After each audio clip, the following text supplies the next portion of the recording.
30-ാമത്തെ സൂത്രം. സമാന നാമരൂപത്വാച്ചാവൃത്താവ് അപ്പി അവിരോധ ദർശന സ്മൃതേശ്ച. 30-ാമത്തെ സൂത്രം.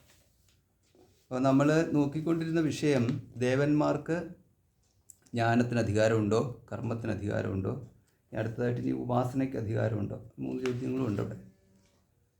അപ്പോൾ അതിനകത്ത് കർമ്മത്തിൻ്റെ അധികാരത്തെക്കുറിച്ച് നമ്മൾ ആദ്യം കാണുകയുണ്ടായി. കർമ്മത്തിന് അധികാരമില്ല എന്നുള്ളതാണ് അവിടെ കണ്ടത്. കാരണം കർമ്മത്തിന് ദേവതകളെയാണ് ഉപാസിക്കുന്നത്. ഇവിടെ ദേവതകൾക്ക് അവരുടെ മുകളിൽ ദേവതകളില്ലാത്തതുകൊണ്ട് ഉപാസനയുടെ പ്രശ്നം വരുന്നില്ല. ഹവിസ് അർപ്പിക്കുന്നത് ദേവതകൾക്കായതുകൊണ്ട്, ദേവതകൾക്ക് അവർക്ക് ഹവിസ് അർപ്പിക്കാൻ, അതുകൊണ്ട് അതിന് പ്രസക്തിയില്ല എന്ന് കണ്ടു.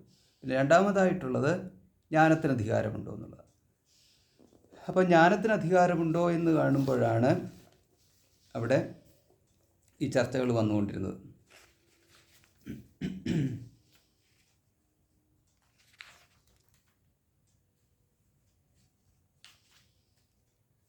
അപ്പോൾ ആ ചർച്ചയുടെ ഭാഗമായിട്ട് വന്ന ഒരെണ്ണം എന്തായിരുന്നു?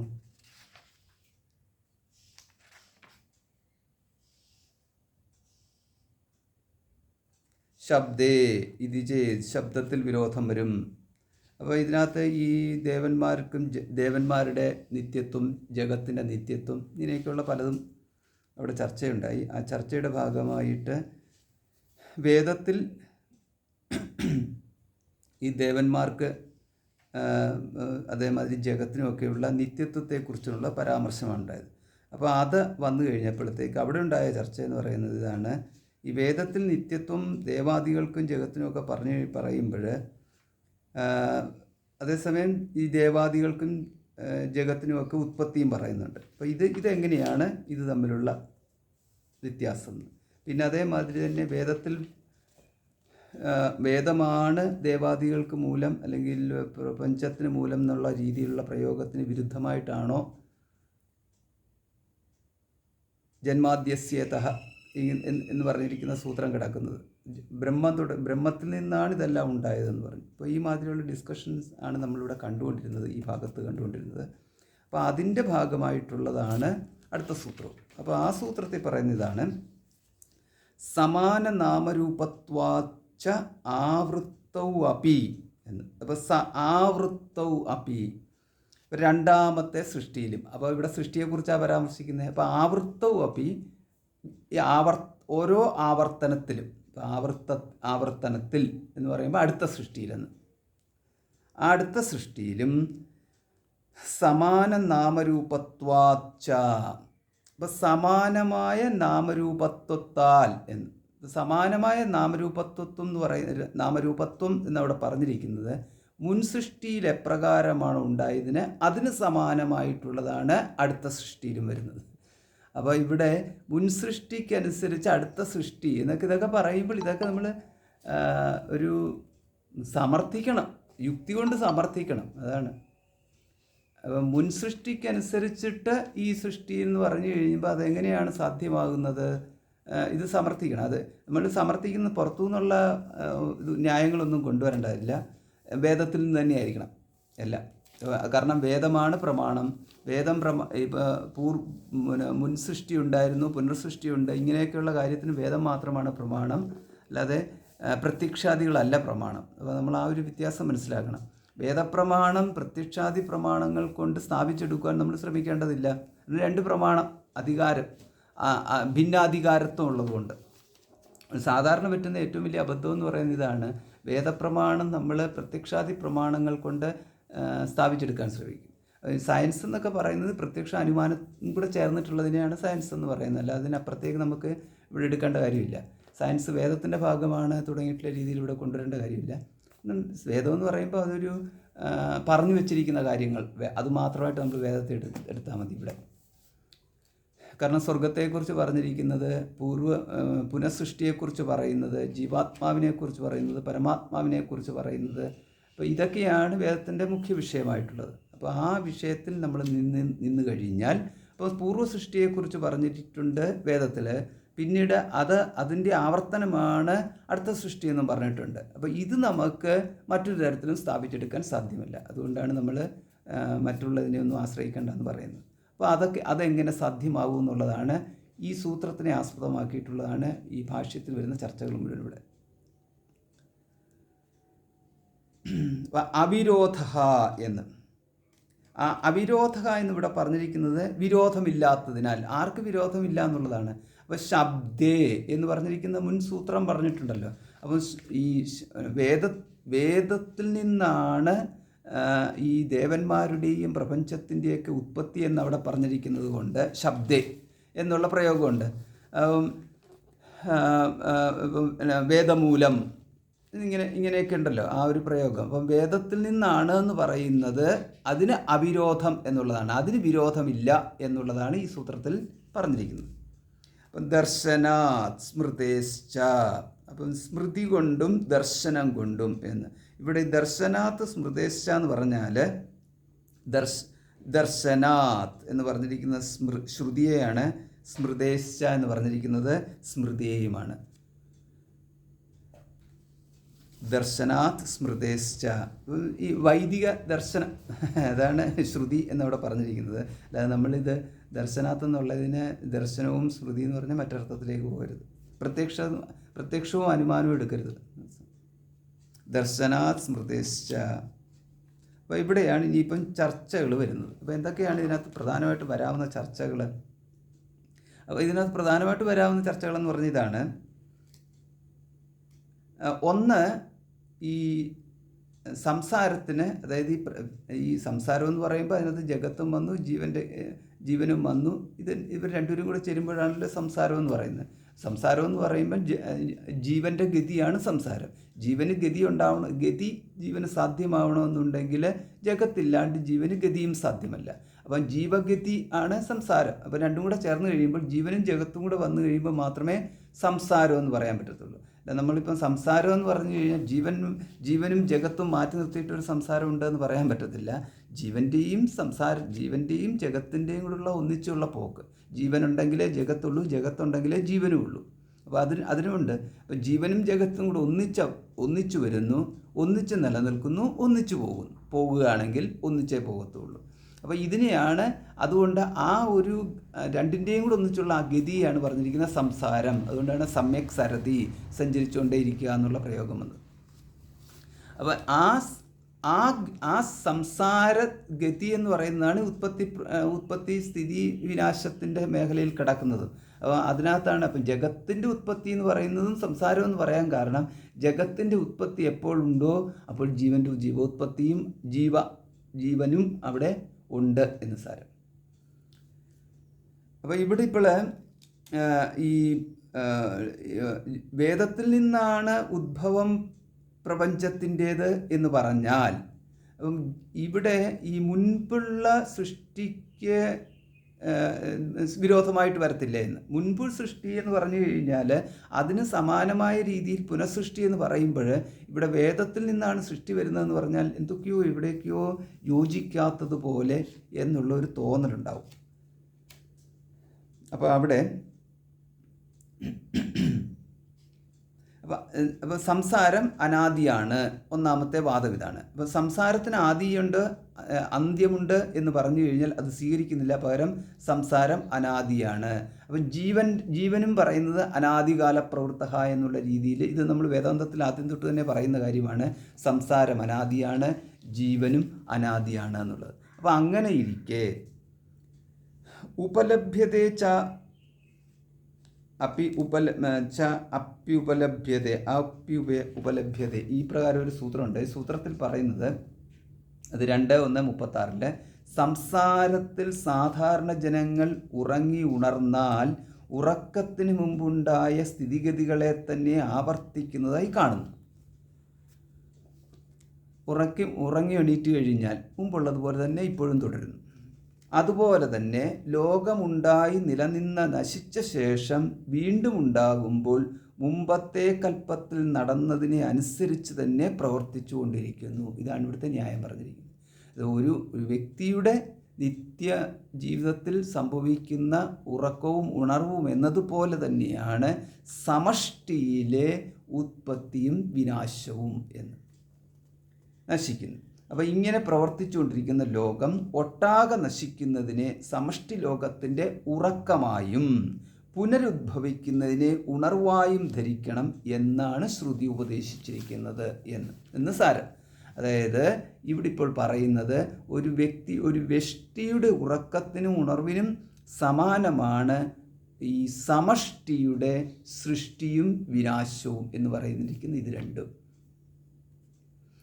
അതിന് യഥാ സുപ്തഃ സ്വപ്നം ന കഞ്ചന പശ്യതി അഥാസ്മിൻ പ്രാണ ഏവ ഏകഥാ ഭവതി തദാ ഏനം വാക് സർവൈർനാമഭിः സഹാപ്യേതി ചക്ഷു സർവൈരുപൈः സഹാപ്യേതി ശ്രോത്രം സർവൈः ശബ്ദൈः സഹാപ്യേതി. ഇങ്ങനെ പോകുന്നു. കൗശിതകി 3:8. ഉറങ്ങിയവൻ എപ്പോൾ യാതൊരു സ്വപ്നവും കാണുന്നില്ലയോ അപ്പോൾ പ്രാണനിൽ ചേർന്നുകൊണ്ട് ഒന്നായി ഭവിക്കുന്നു എന്ന്. ഉറക്കത്തെക്കുറിച്ചാണ് പറയുന്നത്. അവൻ പ്രാണനുമായിട്ട് ഒന്നായിട്ട് ഭവിക്കുന്നു. അപ്പോൾ ഇവനെ സകല നാമങ്ങളോടുകൂടെ വാക്ക് ആശ്രയിക്കുന്നു. നാമങ്ങളോടുകൂടി വാക്ക് ആശ്രയിക്കുന്നു. അപ്പോൾ വാക്കിലാണ് നാമങ്ങൾ നിൽക്കുന്നത് എന്ന് സാരം. അതായത് നാമം എന്ന് പറയുന്നത് വാക്കാണല്ലോ. വാക്ക് മാറിക്കഴിഞ്ഞാൽ പിന്നെ എന്ത് നാമം? അപ്പോൾ ഇവനെ സകല നാമങ്ങളോടും കൂടി വാക്ക് ആശ്രയിക്കുന്നു. വാഗീന്ദ്രിയം തൻ്റെ കാര്യവർഗസഹിതം. ഇവൻ കാര്യവർഗസഹിതം എന്ന് പറയുന്നത് നാമത്തിനെയാണ് കാര്യവർഗസഹിതം എന്ന് പറയുന്നത്. അവൻ വാക്ക് പിന്നെ അതിൻ്റെ കാര്യം എന്ന് പറയുന്നത് നാമം. കാര്യവർഗസഹിതം എന്ന് പറയുമ്പം സകല നാമമായി കാര്യവർഗസഹിതം പ്രാണനിൽ ലയിക്കുന്നു എന്ന്. അതോടുകൂടി നാമങ്ങൾ മുഴുവനും വാക്ക് നാമങ്ങളോട് കൂടിയിട്ട് പ്രാണനിലും ലയിക്കുന്നു. ഉറക്കത്തിനെ കുറിച്ചാണ് പറയുന്നത്. ഇതുപോലെ തന്നെ നേത്രം സകല രൂപങ്ങളും ശ്രോത്രം സകല ശബ്ദങ്ങളോടും കൂടി. അപ്പോൾ ഇവിടെ ഇപ്പം വാഗീന്ദ്രിയം കാര്യവർഗം എന്ന് പറയുമ്പം നാമങ്ങളെല്ലാം വന്നല്ലോ. പിന്നെ ശ്രോത്രം സകല ശബ്ദങ്ങളും എന്നുള്ള പ്രയോഗമാണ് നടത്തിയിരിക്കുന്നത്. അപ്പോൾ എന്ന് പറഞ്ഞു കഴിഞ്ഞാൽ ഓരോരോ ഇന്ദ്രിയങ്ങളും വാക്കാവുമ്പോൾ കർമ്മേന്ദ്രിയത്തിൻ്റെ മേഖലയിലാണ് നിൽക്കുന്നത്. ശ്രോത്രേന്ദ്രിയമാകുമ്പോൾ ജ്ഞാനേന്ദ്രിയത്തിൻ്റെ മേഖലയിലാണ് നിൽക്കുന്നത്. ചുരുക്കത്തിൽ ഇവിടെ ഇപ്പം സകല കർമ്മേന്ദ്രിയങ്ങളും സകല ജ്ഞാനേന്ദ്രിയങ്ങളും അവയുടെ പ്രവൃത്തി മേഖല എവിടെയാണോ അതുൾപ്പെടെ അതെല്ലാം ഒന്നാകെ മനസ്സ് എല്ലാ ധ്യാനങ്ങളോടും കൂടെ, മനസ്സിനെ എല്ലാ ധ്യാനങ്ങളോടും കൂടെ എന്ന് പറഞ്ഞിരിക്കുന്നത് അവിടെ ധ്യാനം ധ്യായതീവ ലേലായതീവ എന്ന് മനസ്സിനെ കുറിച്ച് പറയുന്നുണ്ടല്ലോ. മനസ്സിൻ്റെ ശ്രദ്ധയാണ് ഇവിടുത്തെ ധ്യാനം എന്ന് പറഞ്ഞിരിക്കുന്നത്. അപ്പം മനസ്സ് എന്തിലേക്ക് ശ്രദ്ധ വരുന്നോ അത് മനസ്സിൻ്റെ അതിന്മേൽ ഉള്ള ധ്യാനം എന്നുള്ള രീതിയിൽ ഒരു പ്രയോഗം നടത്തിയിരിക്കുന്നത് മാത്രമേ ഉള്ളൂ. കൂടി ലയം പ്രാപിക്കുന്നു. ഇവിടെ ഉറക്കത്തിൽ അപ്പോൾ എല്ലാം ലയിക്കുന്നു. നമ്മൾ സാധാരണഗതിയിൽ നമ്മൾ ഉറക്കത്തിനെ ഇപ്രകാരം ശ്രുതി അവിടെ ഒന്ന് വിശകലനം ചെയ്ത് വിശദീകരിച്ചിരിക്കുന്നു മാത്രം. അപ്പോൾ അതോടുകൂടിയിട്ട് അവിടെ നിൽക്കുന്നില്ല. അപ്പോൾ അവൻ ആ ജീവൻ എപ്പോൾ ഉണരുന്നുവോ അപ്പോൾ ജ്വലിക്കുന്ന അഗ്നിയിൽ നിന്നും അതിൻ്റെ പൊരികൾ നാലാ ദിക്കുകളിലും വ്യാപിക്കുന്നത് പോലെ ഈ ആത്മാവിൽ നിന്നും സകലേന്ദ്രിയങ്ങളും അതാതു ഗോളങ്ങളിൽ വന്നു ചേരുന്നു. അപ്പോൾ അപ്രകാരം പോയി ലയിച്ചു. ഇനി അതിനുശേഷം എപ്പോൾ ഉണരുന്നുവോ അപ്പോൾ ഒരു അഗ്നികുണ്ഡത്തിൽ ഒന്ന് ഇളക്കി കഴിയുമ്പോൾ ഈ തീപ്പൊരികൾ നാനാദിക്കിലേക്കും ഈ ഇളകി പോകുന്നു. അങ്ങനെ പോയിട്ട് അപ്പോൾ നമ്മൾ നോക്കിക്കഴിയുമ്പോൾ എല്ലായിടത്തുമായിട്ട് നിറഞ്ഞു കിടക്കുന്നു. അതേപോലെ ഉണർന്നു വരുമ്പോൾ ഈ ചേതന, ആ ചേതനയെന്ന് പറയുമ്പോൾ ഈ വാഗീന്ദ്രിയമായിട്ട് ജ്ഞാനേന്ദ്രിയങ്ങളായിട്ടും കർമ്മേന്ദ്രിയങ്ങളായിട്ടും എല്ലാമായിട്ട് ജ്വലിക്കുന്ന അഗ്നിയിൽ നിന്നും അതിൻ്റെ പൊരികൾ നാലാദിക്കുകളിലും വ്യാപിക്കുന്നത് പോലെ ആ ആത്മാവിൽ നിന്നും സകല ഇന്ദ്രിയങ്ങളും അതാത് ഗോളങ്ങളിൽ വന്നു ചേരുന്നു എന്ന്. തിരിച്ച് ശരീരത്തിൻ്റെ ഏതേത് ഭാഗങ്ങളിൽ നിന്നാണോ ഈ ഇന്ദ്രിയങ്ങൾ മനസ്സോടു കൂടിയിട്ട് പ്രാണനിലേക്ക് ലയിച്ച് അവിടെ ആത്മാവുമായിട്ട് ഏകീഭവിച്ചത് തിരിച്ചതേപോലെ തന്നെ ശരീരത്തിൻ്റെ അതാത് സ്ഥാനങ്ങളിലേക്ക് വന്നു ചേരുന്നു. അപ്പോൾ ഓരോരോ ഇന്ദ്രിയങ്ങൾക്കും ശരീരത്തിൻ്റെ ഏത് സ്ഥാനമാണോ കൊടുത്തിരിക്കുന്നത് ആ സ്ഥാനത്തിനെയാണ് ഗോളകം എന്ന് പറയുന്നത്. അപ്പോൾ ശ്രോത്രേന്ദ്രിയം നമുക്ക് സ്പർശിക്കാൻ സാധിക്കുന്ന ഈ ശ്രോത്രത്തിൻ്റെ ഭാഗത്തിനെ കർണപുടം ഗോളകം, അതാണ് കർണം. സാധാരണ രീതിയിൽ നമ്മൾ കർണം എന്ന് പറഞ്ഞുകൊണ്ട് ചെവി പിടിക്കുക എന്ന് പറയുന്ന ആ പിടിക്കുന്ന സാധനത്തിനെയാണ് ഗോളകം എന്ന് പറയുന്നത്. അവിടേക്ക് വന്ന് ചേരുന്നു, അതിൽ വന്ന് പതിക്കുന്നു, വന്നു ചേരുന്നു. ഇന്ദ്രിയങ്ങളിൽ നിന്ന് അതാതിന്ദ്രിയങ്ങളെ അഭിമാനിക്കുന്ന ദേവതകളും അവരിൽ നിന്ന് ലോകങ്ങളും വന്നു ചേരുന്നു. അപ്പോൾ അതോടുകൂടിയിട്ട് ആ വിഷയങ്ങൾ, ഏതേത് വിഷയങ്ങളാണോ ആ ഇന്ദ്രിയങ്ങളുമായിട്ട് സംബന്ധിപ്പിച്ചിരിക്കുന്നത് ആ വിഷയങ്ങളെ ഏതേത് ദേവതകളാണോ പ്രകാശിപ്പിക്കുന്നത് ഒപ്പം അവയും പ്രകാശിക്കപ്പെടുന്നു എന്ന്. അതാണ് വന്നു ചേരുന്നു എന്ന് പറയുമ്പം പ്രകാശിക്കപ്പെടുന്നു എന്ന്. അത് ഒരു വ്യക്തിയെ സംബന്ധിച്ചിടത്തോളം ഇത്രയുമാണ്. അപ്പോൾ ഇതുപോലെയാണ് സമഷ്ടിയിൽ മുഴുവൻ നടക്കുന്നതെന്നർത്ഥം. അപ്പോൾ സമഷ്ടിയിലെ ഏതെങ്കിലും ഒരു ജീവൻ അവിടെ ഉണ്ട് എങ്കിൽ മാത്രമേ ഇത് സാധ്യമാവത്തുള്ളൂ എന്ന്. അപ്പോൾ ആ സമഷ്ടിയിലെ ഏതെങ്കിലും ഒരു ജീവൻ എന്ന് പറയുമ്പം ബ്രഹ്മാവ് തന്നെ മതി, വേറെ മറ്റുള്ള ജീവന്മാരൊക്കെ പിന്നീട് വന്നാലും മതി. അപ്പോൾ ആദ്യത്തെ ജീവൻ തൊട്ട് അവസാനത്തെ ജീവൻ, ഇപ്പോൾ എവിടെയെങ്കിലും ഒരു ജീവൻ ഉണ്ടായിട്ടുണ്ട്, ജീവൻ ആവിർഭവിച്ചിട്ടുണ്ടെന്നുണ്ടെങ്കിൽ അതുവരെയുള്ള സകല ജീവന്മാരുടെയും സ്ഥിതിയെക്കുറിച്ചാണ് ഇപ്രകാരം പറഞ്ഞിരിക്കുന്നത്.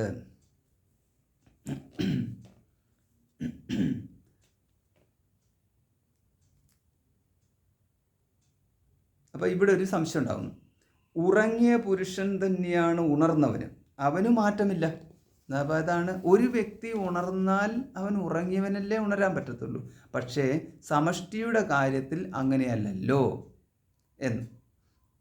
അപ്പോൾ ഈ ജഗത്തിൻ്റെ ഉത്പത്തിയും വിനാശവും ഉറക്കത്തിന് സമാനമായിട്ട് നമുക്കതുകൊണ്ട് ഗണിക്കാൻ പറ്റത്തില്ല എന്ന്. അപ്പോൾ ഉറക്കത്തിൽ ഒരുവൻ്റെ ശരീരം ഇല്ലാതായി പോകുന്നില്ല. ആ ശരീരം ഉള്ളതുകൊണ്ടാണ് ആ ഗോളകത്തിലേക്ക് ഇന്ദ്രിയങ്ങൾക്കും മനസ്സിനും ചേതനയ്ക്കുമൊക്കെ വന്ന് വീണ്ടും അതേമാതിരി പ്രവൃത്തിയിൽ ഏർപ്പെടാൻ സാധിക്കുന്നത്. അപ്രകാരം സമഷ്ടിയിൽ ഒരു സ്ഥൂലരൂപമായിട്ടുള്ള ഒരു ജഗത്ത് നിലനിർത്തിക്കൊണ്ട് സമഷ്ടി ചേതന ഉറങ്ങിപ്പോയി ഇന്ദ്രിയങ്ങളോടും ദേവതകളോടും ഉൾപ്പെടെ, ദേവതകളാകുന്ന ഇന്ദ്രിയങ്ങളോടുകൂടി, സമഷ്ടിയുടെ ദേവതകളാകുന്ന ഇന്ദ്രിയങ്ങളോടുകൂടിയിട്ട് ഉറങ്ങിപ്പോയി എന്ന് പറയുക സാധ്യമല്ല. പകരം അവിടെ അതിൻ്റെ പ്രളയം എന്ന് പറയുമ്പോൾ സ്ഥൂല പ്രപഞ്ചത്തിൻ്റെ പ്രളയം തന്നെയാണ് പ്രളയം. അതോടുകൂടിയിട്ടാണ് സകലതും പോയി ലയിക്കുകയാണ് ചെയ്യുന്നത്. അവിടെ ദേവന്മാരും എല്ലാം, ബ്രഹ്മാവ് ഉൾപ്പെടെ. അപ്പം ബ്രഹ്മാവിന് പോലും പിന്നെ അവിടെ സ്ഥാനമില്ലല്ലോ. അപ്പം ബ്രഹ്മാവ് ഉൾപ്പെടെ ആണ് എല്ലാം പോയി ലയിക്കുന്നത്. അപ്പം ഇങ്ങനത്തെ പറയുമ്പോൾ ഇതെങ്ങനെയാണ് ഇത് തമ്മിൽ ചേരുക എന്ന്. അതായത് രണ്ടാമത് സൃഷ്ടി ഉണ്ടാകുമ്പോൾ അവിടെ ഒരു പ്രശ്നം ഉണ്ടാകുന്നു. സ്ഥൂല പ്രപഞ്ചം തൊട്ട് തന്നെ ഉണ്ടാകേണ്ടിയിരിക്കുന്നു. അതേസമയം വ്യക്തിയെ സംബന്ധിച്ചിടത്തോളം സ്ഥൂല ശരീരം പിന്നീട് ഉണ്ടാക്കേണ്ട, ഏത് ശരീരത്തിൻ്റെ ഏതവസ്ഥയിലാണോ ഏതവസ്ഥയിൽ ശരീരം ഇരിക്കുമ്പോഴാണോ, ശരീരം എന്ന് പറഞ്ഞാൽ കണ്ടീഷനാണ്, അവസ്ഥ എന്ന് പറഞ്ഞാൽ കണ്ടീഷനാണ്. അപ്പം അതായത് ഇപ്പം നടുവേദന ഉള്ള ശരീരമാണ് ഉറങ്ങാൻ പോയതെന്നുണ്ടെങ്കിൽ ഉറക്കത്തിൽ നടുവേദന ഇല്ല, പക്ഷെ ഉണർന്നു വരുമ്പോൾ ആ നടുവേദനയോടുകൂടി തന്നെയല്ലേ ഉണർന്നു വരുന്നത്? അതാണ് ചോദ്യം. പക്ഷേ ഇതുപോലെയല്ലല്ലോ സമഷ്ടിയുടെ കാര്യത്തിൽ. സമഷ്ടിയുടെ കാര്യത്തിൽ എന്ന് പറഞ്ഞു കഴിഞ്ഞാൽ ഇപ്പം ഇതേമാതിരി പ്ലാസ്റ്റിക് നിറഞ്ഞു കിടക്കുന്ന ഭൂമിയോടുകൂടിയിട്ട് പ്രളയമുണ്ടായി കഴിഞ്ഞാൽ, അപ്പം അടുത്ത സൃഷ്ടിയിലെ പുതിയ ഭൂമി എന്ന് പറയുന്നത് പ്ലാസ്റ്റിക് നിറഞ്ഞു കിടക്കുന്ന ആ ഭൂമി അതേപോലെ തന്നെ പുനഃസൃഷ്ടിയിലേക്ക് വരിക, അങ്ങനെയല്ലല്ലോ. പുനഃസൃഷ്ടി എന്ന് പറഞ്ഞു കഴിഞ്ഞാൽ അതിൻ്റെ അഭിഭക്തിയാണ് ഉണ്ടാകുക, അങ്ങനെയല്ലല്ലോ. പിന്നെ എല്ലാം പുതുതായിട്ടുള്ളതല്ലേ വരുന്നത്. അപ്പോൾ ഇത് നമ്മൾ യോജിക്കുന്നില്ല. ഇതാണ് ചോദ്യം. അപ്പോൾ അതിന് പറയുന്നത് അങ്ങനെയല്ല അതിൻ്റെ അർത്ഥം എടുക്കേണ്ടത്. ഒരുവന് അവൻ്റെ പൂർവജന്മസ്മൃതി ഇല്ലായിരിക്കുന്നത് പോലെ ഇതരകൽപ്പത്തിൽ പൂർവകൽപ്പസ്മൃതിയും ഇല്ലാതാകുമല്ലോ. അപ്പോൾ ഇങ്ങനെ ഉറക്കത്തിൽ നിന്ന് ഉണരുമ്പോൾ അവിടെ ഈ സ്മൃതി എന്ന് പറഞ്ഞിരിക്കുന്നതും സ്മൃതിക്ക് നാശമില്ല, സ്മൃതി അങ്ങനെ തന്നെ പിന്തുടരുന്നു. അപ്പോൾ ഇതുപോലെ വേണം നമ്മൾ ഈ സൃഷ്ടിയെക്കുറിച്ച് പറയാനും എടുക്കേണ്ടത്. എങ്ങനെയെന്ന് പറഞ്ഞു കഴിഞ്ഞാൽ, പുനർസൃഷ്ടി എന്ന് പറയുന്ന, അല്ലെങ്കിൽ പുതിയതായിട്ടൊരു സൃഷ്ടി ഉണ്ടാകുന്ന സന്ദർഭത്തിൽ ആദ്യമായിട്ട് ബ്രഹ്മാവാണ് ഉണ്ടാകുന്നത്. അങ്ങനെ ബ്രഹ്മാവ് ആദ്യം ഉണ്ടാകുമ്പോൾ സ്മര സ്മര എന്ന് നമ്മൾ ഭാഗവതത്തിൽ കാണുകയുണ്ടായി. അവിടെ ബ്രഹ്മാവിൻ്റെ അടുത്ത് പറയുന്നത് സ്മരിക്കൂ സ്മരിക്കൂ എന്ന് ഉള്ള പ്രയോഗമാണ് കൊടുക്കുന്നത്. അപ്പോൾ സ്മരിക്കൂ സ്മരിക്കൂ എന്ന് പറയുമ്പോൾ പൂർവ്വസൃഷ്ടിയെ സ്മരിക്കൂ എന്ന്. അപ്പം പൂർവ്വസൃഷ്ടിയെ സ്മരിക്കുന്ന വിധത്തിലാണ് അവിടുത്തെ സൃഷ്ടിയുടെ ആരംഭം തന്നെ കാണിച്ചിരിക്കുന്നത് എന്ന്.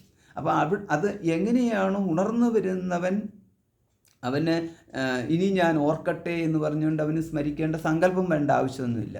ഉണർന്നു വരുമ്പോൾ തന്നെ എല്ലാ സ്മരണകളും സ്മൃതിയും അവരിൽ നിന്ന് വിട്ടുപോകാതെ അങ്ങനെ തന്നെ തുടരുന്നു. അത് കാരണം അവൻ്റെ ഏതൊക്കെ അഭിമാനങ്ങളാണോ, അഭിമാനങ്ങളെന്ന് പറയുമ്പോൾ അവനെക്കുറിച്ച് എന്തെല്ലാം അറിയാമോ, അല്ലെ എന്തെല്ലാം അറിവുകളാണോ അവനിലുള്ളത്, അത് മുഴുവനും അപ്രകാരം തന്നെ ഉണർന്നു വരുമ്പോൾ കുറേശ്ശെ ഉണ്ടാവേണ്ട കാര്യമില്ല. യുഗപത് സംഭവതീന, എല്ലാം ഒന്നാകെ തന്നെ വരും.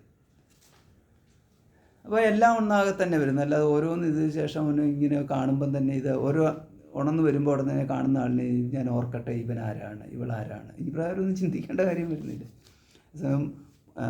അതേപോലെയാണോ പുതിയ സൃഷ്ടി വരുമ്പോഴാണ് ബ്രഹ്മാവിന് ഇനി ഞാൻ ഓർക്കട്ടെ, ഇനി ഞാൻ ഓർക്കട്ടെ, ഇനി ഞാൻ ഓർക്കട്ടെ ഇങ്ങനെ പറഞ്ഞുകൊണ്ട് പല പ്രാവശ്യം പലതും ഓർക്കേണ്ടി വരുന്നുണ്ടോ, അപ്പം പല പ്രാവശ്യം പലതും ഓർക്കേണ്ടി വരുന്നുണ്ടോ. അപ്പോൾ ഇങ്ങനെയൊക്കെയുള്ള ചോദ്യങ്ങളാണ് ഈ സൃഷ്ടിയെക്കുറിച്ച് ചോദിക്കുമ്പോൾ ഉണ്ടാകുന്നത്. അതൊക്കെ നമ്മൾ മനസ്സ് ഒന്ന് സൃഷ്ടി എന്താണെന്നുള്ളതിനെക്കുറിച്ചൊന്ന് വിശകലനം ചെയ്യാൻ പോയി കഴിഞ്ഞാൽ ഈ മാതിരി ചോദ്യങ്ങളും വരും. അപ്പോൾ ഇവിടെ ഇങ്ങനെ വരുന്ന ചോദ്യങ്ങളെല്ലാം അധിക പ്രസംഗങ്ങളാണെന്നും അനാവശ്യ ചോദ്യങ്ങളാണെന്നും ഭഗവാനിലങ്ങ് വിശ്വസിച്ചാൽ മതി എന്ന് പറഞ്ഞ് പോകരുത്. അങ്ങനെ പോകുന്നതിനല്ലല്ലോ ബ്രഹ്മസൂത്രം പറഞ്ഞിരിക്കുന്നത്. ബ്രഹ്മസൂത്രം എന്ന് പറയുമ്പോൾ ചോദ്യം ചോദിച്ച് നമ്മൾ ചോദിച്ച് പോവുക എന്ന് പറയുന്നത്, ചോദ്യം ചോദിച്ച് ഉത്തരം കണ്ടെത്തി പോകണം എന്നുള്ളത്. ഇതാണ് ചോദ്യം ചോദിച്ച് ഉത്തരം കണ്ടെത്തണം. അത് വേണ്ടിയിട്ടാണ് ബ്രഹ്മസൂത്രം പറഞ്ഞിരിക്കുന്നത്. ചോദ്യം ചോദിച്ചോളൂ, ഭഗവാൻ വന്ന് ഉത്തരം പറയുക, അങ്ങനെയല്ല. ചോദ്യം ചോദിച്ചോളൂ, ഭഗവാൻ ഉത്തരം ബുദ്ധിയിൽ തെളിയിച്ചു തരുമെന്നുള്ളതാണ്. അവൻ ചോദ്യം ചോദിക്കുന്ന ബുദ്ധിയിലേക്ക് നമ്മൾ തിരിഞ്ഞ് നോക്കിക്കൊണ്ടേയിരിക്കണം, അവിടെ ബുദ്ധിയിലെ ജ്ഞാനം പ്രകാശിക്കുന്നുണ്ടോ എന്ന്. അപ്പോൾ ഇവിടെ ഇപ്രകാരമാണ്. അപ്പോൾ ഇതൊരു ദോഷമല്ല. ഈ പറഞ്ഞ ഇപ്പോൾ നമ്മൾ ചർച്ചയിൽ നടത്തിയിട്ടുള്ള കാര്യമുണ്ടല്ലോ, അതൊരു ദോഷമല്ല. സർവ്വവ്യവഹാരങ്ങളെയും ഉന്മൂലനം ചെയ്യുന്നു മഹാപ്രളയം എന്ന്. അപ്പം മഹാപ്രളയത്തിൽ ജീവൻ്റെ ഗതി അവസാനിച്ചു. അതുകൊണ്ടാണല്ലോ മഹാപ്രളയം എന്ന് പറയുന്നത്. അതായത് ജീവന് സുഖദുഃഖ ഭോക്ത എന്ന് പറയുന്നതില്ല, സുഖദുഃഖ ഭോക്താവുമില്ല, ഭോഗ ആയതനം എന്ന് പറയുന്ന ശരീരമില്ല, ഭോഗ്യലോകം എന്ന് പറയുന്ന വിഷയരൂപമായ പ്രപഞ്ചവും ഇല്ല എന്നുള്ളത്. പഞ്ചഭൂതാത്മകമായ പ്രപഞ്ചം ഇല്ല, അല്ലെങ്കിൽ പഞ്ചേന്ദ്രിയ വിഷയങ്ങൾ ഇല്ല. രണ്ടെല്ലാം ഒന്ന് തന്നെ. പഞ്ചേന്ദ്രിയ വിഷയങ്ങളാണ് പഞ്ചഭൂതാത്മകമായ ലോകം എന്ന് പറയുന്നത്. പഞ്ചേന്ദ്രിയ വിഷയങ്ങൾ പഞ്ചഭൂതാത്മകമായ ലോകത്തിൽ നിന്നും പഞ്ചേന്ദ്രിയ വിഷയങ്ങൾ മാറ്റിക്കഴിഞ്ഞാൽ പിന്നെ ലോകമില്ല. ഇത്രയേ ഉള്ളൂ സംഭവം. ഇനി പഞ്ചേന്ദ്രിയ വിഷയങ്ങളിൽ നിന്ന് ലോകം മാറ്റിയാലും പിന്നെ വിഷയങ്ങളില്ല. അപ്പോൾ ഇത് രണ്ടും ഒന്ന് തന്നെയാണ്. പഞ്ചേന്ദ്രിയ വിഷയങ്ങളെന്ന് പറയുന്നതും പഞ്ചഭൂതാത്മകമായ ലോകം എന്ന് പറയുന്നതും ഒന്ന് തന്നെ. അപ്പോൾ അതുകൊണ്ട് ഇതിനാണ് മഹാപ്രളയം എന്ന് പറയുന്നത്. അപ്പോൾ രണ്ടുമില്ല. ലോകമില്ല എങ്കിൽ ജീവനുമില്ല. ഇത് രണ്ടും നമ്മൾ ഒന്നിച്ച് മനസ്സിലാക്കണം. ലോകം ഇല്ലാതാകുകയും ജീവൻ അയ്യോ എനിക്കൊരു ലോകമില്ലല്ലോ, അയ്യോ എനിക്കൊരു ദേഹമില്ലല്ലോ എന്ന് പറഞ്ഞുകൊണ്ട് വിലപിച്ചിരിക്കുന്ന അല്ലെങ്കിൽ എനിക്കിപ്പം ദേഹവുമില്ല, എനിക്കിപ്പം ലോകവുമില്ല എന്ന ജ്ഞാനത്തോടു കൂടിയിട്ടുള്ള ഒരു ജീവൻ അവിടെ ഇല്ല എന്നുള്ളത്. ഉറക്കത്തിൽ എങ്ങനെയാണോ ഇപ്പം ഞാൻ വ്യവഹാരങ്ങളൊന്നും ഇല്ലാത്ത ഇന്ദ്രിയ പരിമിതികളില്ലാത്തവനാണ് എന്നൊരു സ്വയം ബോധത്തിൽ നിൽക്കുന്ന ഒരുവന് ഇല്ലാത്തതുപോലെയാണ് മഹാപ്രളയത്തിലെന്നുള്ളത്. മഹാപ്രളയത്തിൽ അതുകൊണ്ട് ഞാൻ ജീവനാണ് എന്നുള്ള ബോധത്തോടുകൂടി, അഹം എന്ന ബോധത്തോടുകൂടി ഒരാളില്ല. അപ്പോൾ ഇത്രയൊക്കെ വന്നു കഴിയുമ്പോൾ അപ്പോൾ അതുകൊണ്ട് എങ്കിലും അപ്പോൾ ഇങ്ങനെയുള്ള അവസ്ഥയിൽ നിന്നാണ് പിന്നെ അപ്പോൾ സൃഷ്ടിക്ക് ആവർത്തനമാണ് പറഞ്ഞിരിക്കുന്നത്. അപ്പോൾ ആവർത്തനം ഉണ്ടാവണമെന്നുണ്ടെങ്കിൽ അതിന് വേറെ കാരണം ഉണ്ടാകും, അതവിടെ കിടക്കട്ടെ. പക്ഷേ ആവർത്തനം പറഞ്ഞിട്ടുണ്ട്. അപ്പോൾ ആവർത്തനം പറയുമ്പോൾ അവിടെ നിയമമുണ്ട്, അതുകൊണ്ടാണ് ആവർത്തനം ഉണ്ടാകുന്നത്. നിയമമില്ലെങ്കിൽ പിന്നെ ആവർത്തനമില്ല. നമുക്ക് ഇത് ഇങ്ങനെ ആവർത്തിക്കും എന്ന് എന്നൊന്ന് പറയണമെന്നുണ്ടെങ്കിൽ ഒരു നിയമത്തിന് ആവർത്തിക്കൽ തന്നെയാണ് നിയമം. അപ്പോൾ അങ്ങനെ ഒരു നിയമം പ്രവർത്തിക്കത്തക്ക വിധത്തിലുള്ള ഒരു സ്ഥിതിയാണ് അതെന്ന് നമ്മൾ മനസ്സിലാക്കണം. അവിടെ അപ്പം നിയമം പ്രവർത്തിക്കണമെന്നുണ്ടെങ്കിൽ നിയാമകൻ ഉണ്ടായിരിക്കണം. അപ്പോൾ അവിടെ ആരാണ് നിയാമകൻ? നിയാമകൻ എന്ന് പറയുന്നത് ഈശ്വരൻ തന്നെയാണ്. അപ്പോൾ ഈശ്വരനില്ലാത്ത ഒരു മഹാപ്രളയം, അങ്ങനെ പറയരുത്, ഈശ്വരൻ മാത്രം ഉള്ള ഒരു മഹാപ്രളയം എന്ന്. ഇവിടെ നമ്മൾ ഈശ്വരനെയും ബ്രഹ്മാവിനെയും രണ്ടായിട്ട് തന്നെയാണ് കാണുന്നത്. ബ്രഹ്മാവിനെ ജീവനായിട്ടും, അതായത് സൃഷ്ടികർത്താവ് ബ്രഹ്മാവ് എന്നുള്ള രീതിയിൽ. അപ്പം ജ്ഞാനമില്ലാതെ ബ്രഹ്മാവ്, അതുകൊണ്ടാണ് ഈ ഭാഗവതത്തിലൊക്കെ ആ വേർതിരിവ് തന്നെ കൊടുത്തത്. ജ്ഞാനമില്ലാത്ത ബ്രഹ്മാവ് ആദ്യവും തപത്തപ എന്ന് പറഞ്ഞുകൊണ്ട് തപസ് ചെയ്യാൻ ആവശ്യപ്പെടുന്ന ബ്രഹ്മാവിൻ്റെ അടുത്ത് അശരീരി കേൾക്കുന്നു. പിന്നീട് ബ്രഹ്മാവിന് പൂർവ്വസൃഷ്ടിയെക്കുറിച്ചുള്ള സ്മരണയുണ്ടാകുന്നു. ഇപ്രകാരം തപസ് ചെയ്ത് ബ്രഹ്മാവ് ജ്ഞാനം നേടി വേദം പ്രകാശിച്ചു. ഇങ്ങനൊരു ക്രമം അവിടെ കൊടുത്തു. അങ്ങനെ ഒരു ക്രമം കൊടുത്തതിൻ്റെ കാരണം ഈ ജീവാത്മാവിൻ്റെ സ്ഥാനത്തിലാണ് ബ്രഹ്മാവിനെ അവിടെ എല്ലാം വെച്ചിരിക്കുന്നത്. അപ്പോൾ ജീവാത്മാവിൽ ഉത്കൃഷ്ട ജീവൻ എന്ന സ്ഥാനമാണ് കൊടുത്തിരിക്കുന്നത്. ഉത്കൃഷ്ട ജീവൻ എന്ന് പറയുന്നത് ഈശ്വരനല്ല. ഉത്കൃഷ്ട ജീവൻ വേറെ. ഉത്കൃഷ്ട ജീവൻ എന്ന് പറഞ്ഞു കഴിഞ്ഞാൽ ഇപ്പം യോഗി ഉത്കൃഷ്ട ജീവനാണ്, ഋഷി ഉത്കൃഷ്ട ജീവനാണ്, ദേവൻ ഉത്കൃഷ്ട ജീവനാണ്. ആ സ്ഥാനത്തിൻ്റെ അങ്ങനെയുള്ള ഉത്കൃഷ്ട ജീവന്മാരുടെ പരമകാഷ്ഠ, അതാണ് ബ്രഹ്മാവ് എന്നുള്ള സ്ഥാനം കൊടുത്തിരിക്കുന്നത്. അപ്പോൾ ഇവിടെയൊക്കെ അതെല്ലാം ആ സ്ഥാനത്ത് തന്നെയാണ് കൊടുത്തു വച്ചിരിക്കുന്നത്. നമ്മളത് വേണ്ട വിധത്തിൽ മനസ്സിലാക്കിയെടുത്താൽ മാത്രം മതി എന്നുള്ളത്. ഇതില്ലെങ്കിൽ നമുക്ക് ആകപ്പാടെ ഇതിനകത്ത് ഒരുപാട് നമുക്ക് കൂട്ടിക്കുഴഞ്ഞ് ഒരു വ്യക്തത ഇല്ലാത്ത പോലെ തോന്നും. അങ്ങനെയല്ല, വളരെ വ്യക്തമായിട്ട് തന്നെയാണ് അതെല്ലാം കൊടുത്തിരിക്കുന്നത്. അപ്പോൾ അതുകൊണ്ടാണ് ഈ പ്രയോഗം വന്നത്. പരമേശ്വരാനുഗ്രഹം നിമിത്തം ബ്രഹ്മാവ് മുതലായ ഈശ്വരന്മാർക്ക് കഴിഞ്ഞ കൽപ്പസംഗതികളെ അനുസന്ധാനം ചെയ്യുവാൻ സാധിക്കുന്നു എന്ന്. അപ്പം ബ്രഹ്മാവ് തുടങ്ങിയ ഈശ്വരന്മാർക്ക് എന്ന് പറഞ്ഞു കഴിഞ്ഞാൽ, അവിടെ ഈശ്വരന്മാരെന്ന് പറഞ്ഞു കഴിഞ്ഞാൽ ഓരോരോ ദേവതകളെയാണ് ഇവർ ഉദ്ദേശിച്ചിരിക്കുന്നത്. അപ്പോൾ അതുകൊണ്ട് അപ്പം ഇവിടെ നമ്മൾ പ്രജാപതിമാർ, അപ്പം ബ്രഹ്മാവ് പ്രജാപതിമാരെ സൃഷ്ടിച്ചു, സപ്തർഷികളുണ്ടായി. അപ്പം ബ്രഹ്മാവിൽ നിന്നാണ് പിന്നെ എല്ലാം ഉണ്ടായത്. അതുകൊണ്ട് പിന്നെ ബ്രഹ്മാവിൽ നിന്നല്ലാത്തതായ ഒരു സൃഷ്ടി പിന്നില്ല. അപ്പോൾ അതുകൊണ്ട് അതിനകത്തു നിന്നാണ് രുദ്രനുണ്ട്, ബ്രഹ്മാവിൽ നിന്നാണ് രുദ്രനുണ്ടായത്. ഇങ്ങനെയുള്ള പലതും ഉണ്ടല്ലോ. അപ്പം രുദ്രനിൽ നിന്ന് രുദ്രസൃഷ്ടികളുണ്ടായി. പിന്നെ പ്രജാപതിമാരിൽ നിന്നാണ് പലതും ഉണ്ടായത്. ഇങ്ങനെയുള്ള അപ്പം ദേവന്മാരുണ്ടായി, പ്രജാപതിമാരിൽ നിന്നാണ് ദേവന്മാരുണ്ടായത്. അപ്പോൾ അവരിൽ നിന്നൊക്കെ പലതും നമ്മൾക്ക് ഉണ്ടായി. കശ്യപ പ്രജാപതി എന്നൊക്കെ പറഞ്ഞ പല പ്രജാപതിമാരുണ്ടല്ലോ. അപ്പോൾ ഇവരൊക്കെയാണ് ഈശ്വരന്മാരെന്ന് പറയുന്നത്. അപ്പം ദേവന്മാർക്കും പിതാവായിട്ടുള്ളവർ ഇവരെയൊക്കെയാണ്. പിന്നെ സപ്തർഷികളുണ്ടായി. അപ്പോൾ ഈ സപ്തർഷികൾ ഇവർക്കൊക്കെ ഈശ്വരസ്ഥാനം തന്നെയാണുള്ളത്. അതായത് നിഗ്രഹാനുഗ്രഹ ശക്തികൾ ഇവർക്കൊക്കെ ഉണ്ട്, സർവജ്ഞത്വമുണ്ട്. ഇങ്ങനെ സ്വേച്ഛാനുസരണം, സഞ്ചാരം, ശരീരപ്രാപ്തി, ഇങ്ങനെയുള്ള എല്ലാം ഉണ്ട് എന്ന്. അപ്പോൾ ഇവർക്ക് ഈ സംസാരത്തിൽ അല്ലെങ്കിൽ ഈ ജഗത്തിലെ അത്യുത്കൃഷ്ടമായ സ്ഥാനങ്ങളാണുള്ളത്. അപ്പോൾ ഇങ്ങനെയുള്ള ദേവന്മാരാണ്. അപ്പോൾ ഇവർക്കൊക്കെ ഉപരിയായിട്ടുള്ളതാണ് ബ്രഹ്മാവ്. അപ്പം ബ്രഹ്മാവ് ഈശ്വരനാണ്. ബ്രഹ്മാവിനെ പോലെയുള്ള ഈശ്വരന്മാരെന്ന് പറയും. അവിടെ ഈശ്വരൻ എന്ന് പറഞ്ഞാൽ പരമേശ്വരൻ അല്ല എന്ന് നമ്മൾ മനസ്സിലാക്കണം.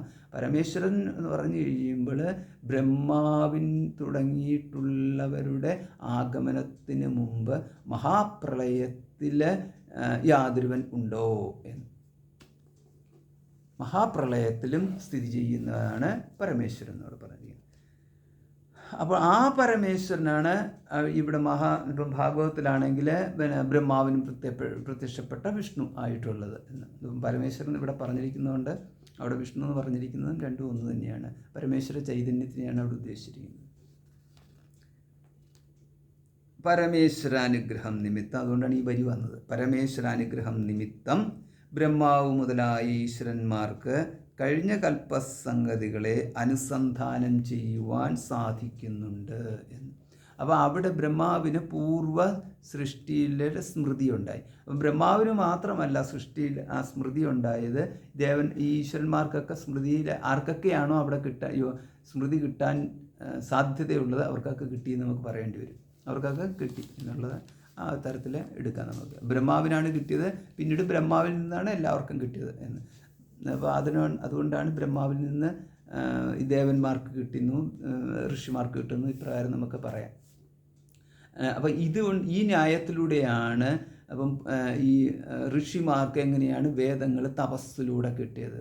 അപ്പം തപസ്സിലൂടെ വേദങ്ങളെ കിട്ടിയതെന്ന് പറയുന്നത് ഈ സ്മൃതിയാണ് കിട്ടുന്നത്. അപ്പം പൂർവ്വസൃഷ്ടിയിലുണ്ടായ വേദങ്ങൾ അവിടെ ഋഷിമാർക്ക് അവർക്ക് സ്മരിക്കാൻ സാധിച്ചു എന്ന്. അപ്പോൾ അവിടെ ഋഷി അറിയുന്നു എന്ന് പറയുന്നത് പൂർവ്വസൃഷ്ടിയിലുള്ള വേദങ്ങളെയാണ്, അല്ലാതെ ഋഷിയുടെ സൃഷ്ടിയല്ലല്ലോ വേദങ്ങളെന്ന് പറയുന്നത്. അപ്പോൾ അതുകൊണ്ടാണ് സൃഷ്ടിക്കപ്പെട്ടതല്ല വേദങ്ങൾ, പകരം സ്മരിക്കപ്പെട്ടതാണ്. പക്ഷേ അവിടെ സ്മരിക്കപ്പെട്ടതാണെങ്കിൽ കൂടിയും സ്മൃതിയിലല്ല വരുന്നത്, ബുദ്ധിയിൽ ആദ്യമായിട്ട് ദർശിക്കുകയാണ് ചെയ്തത്.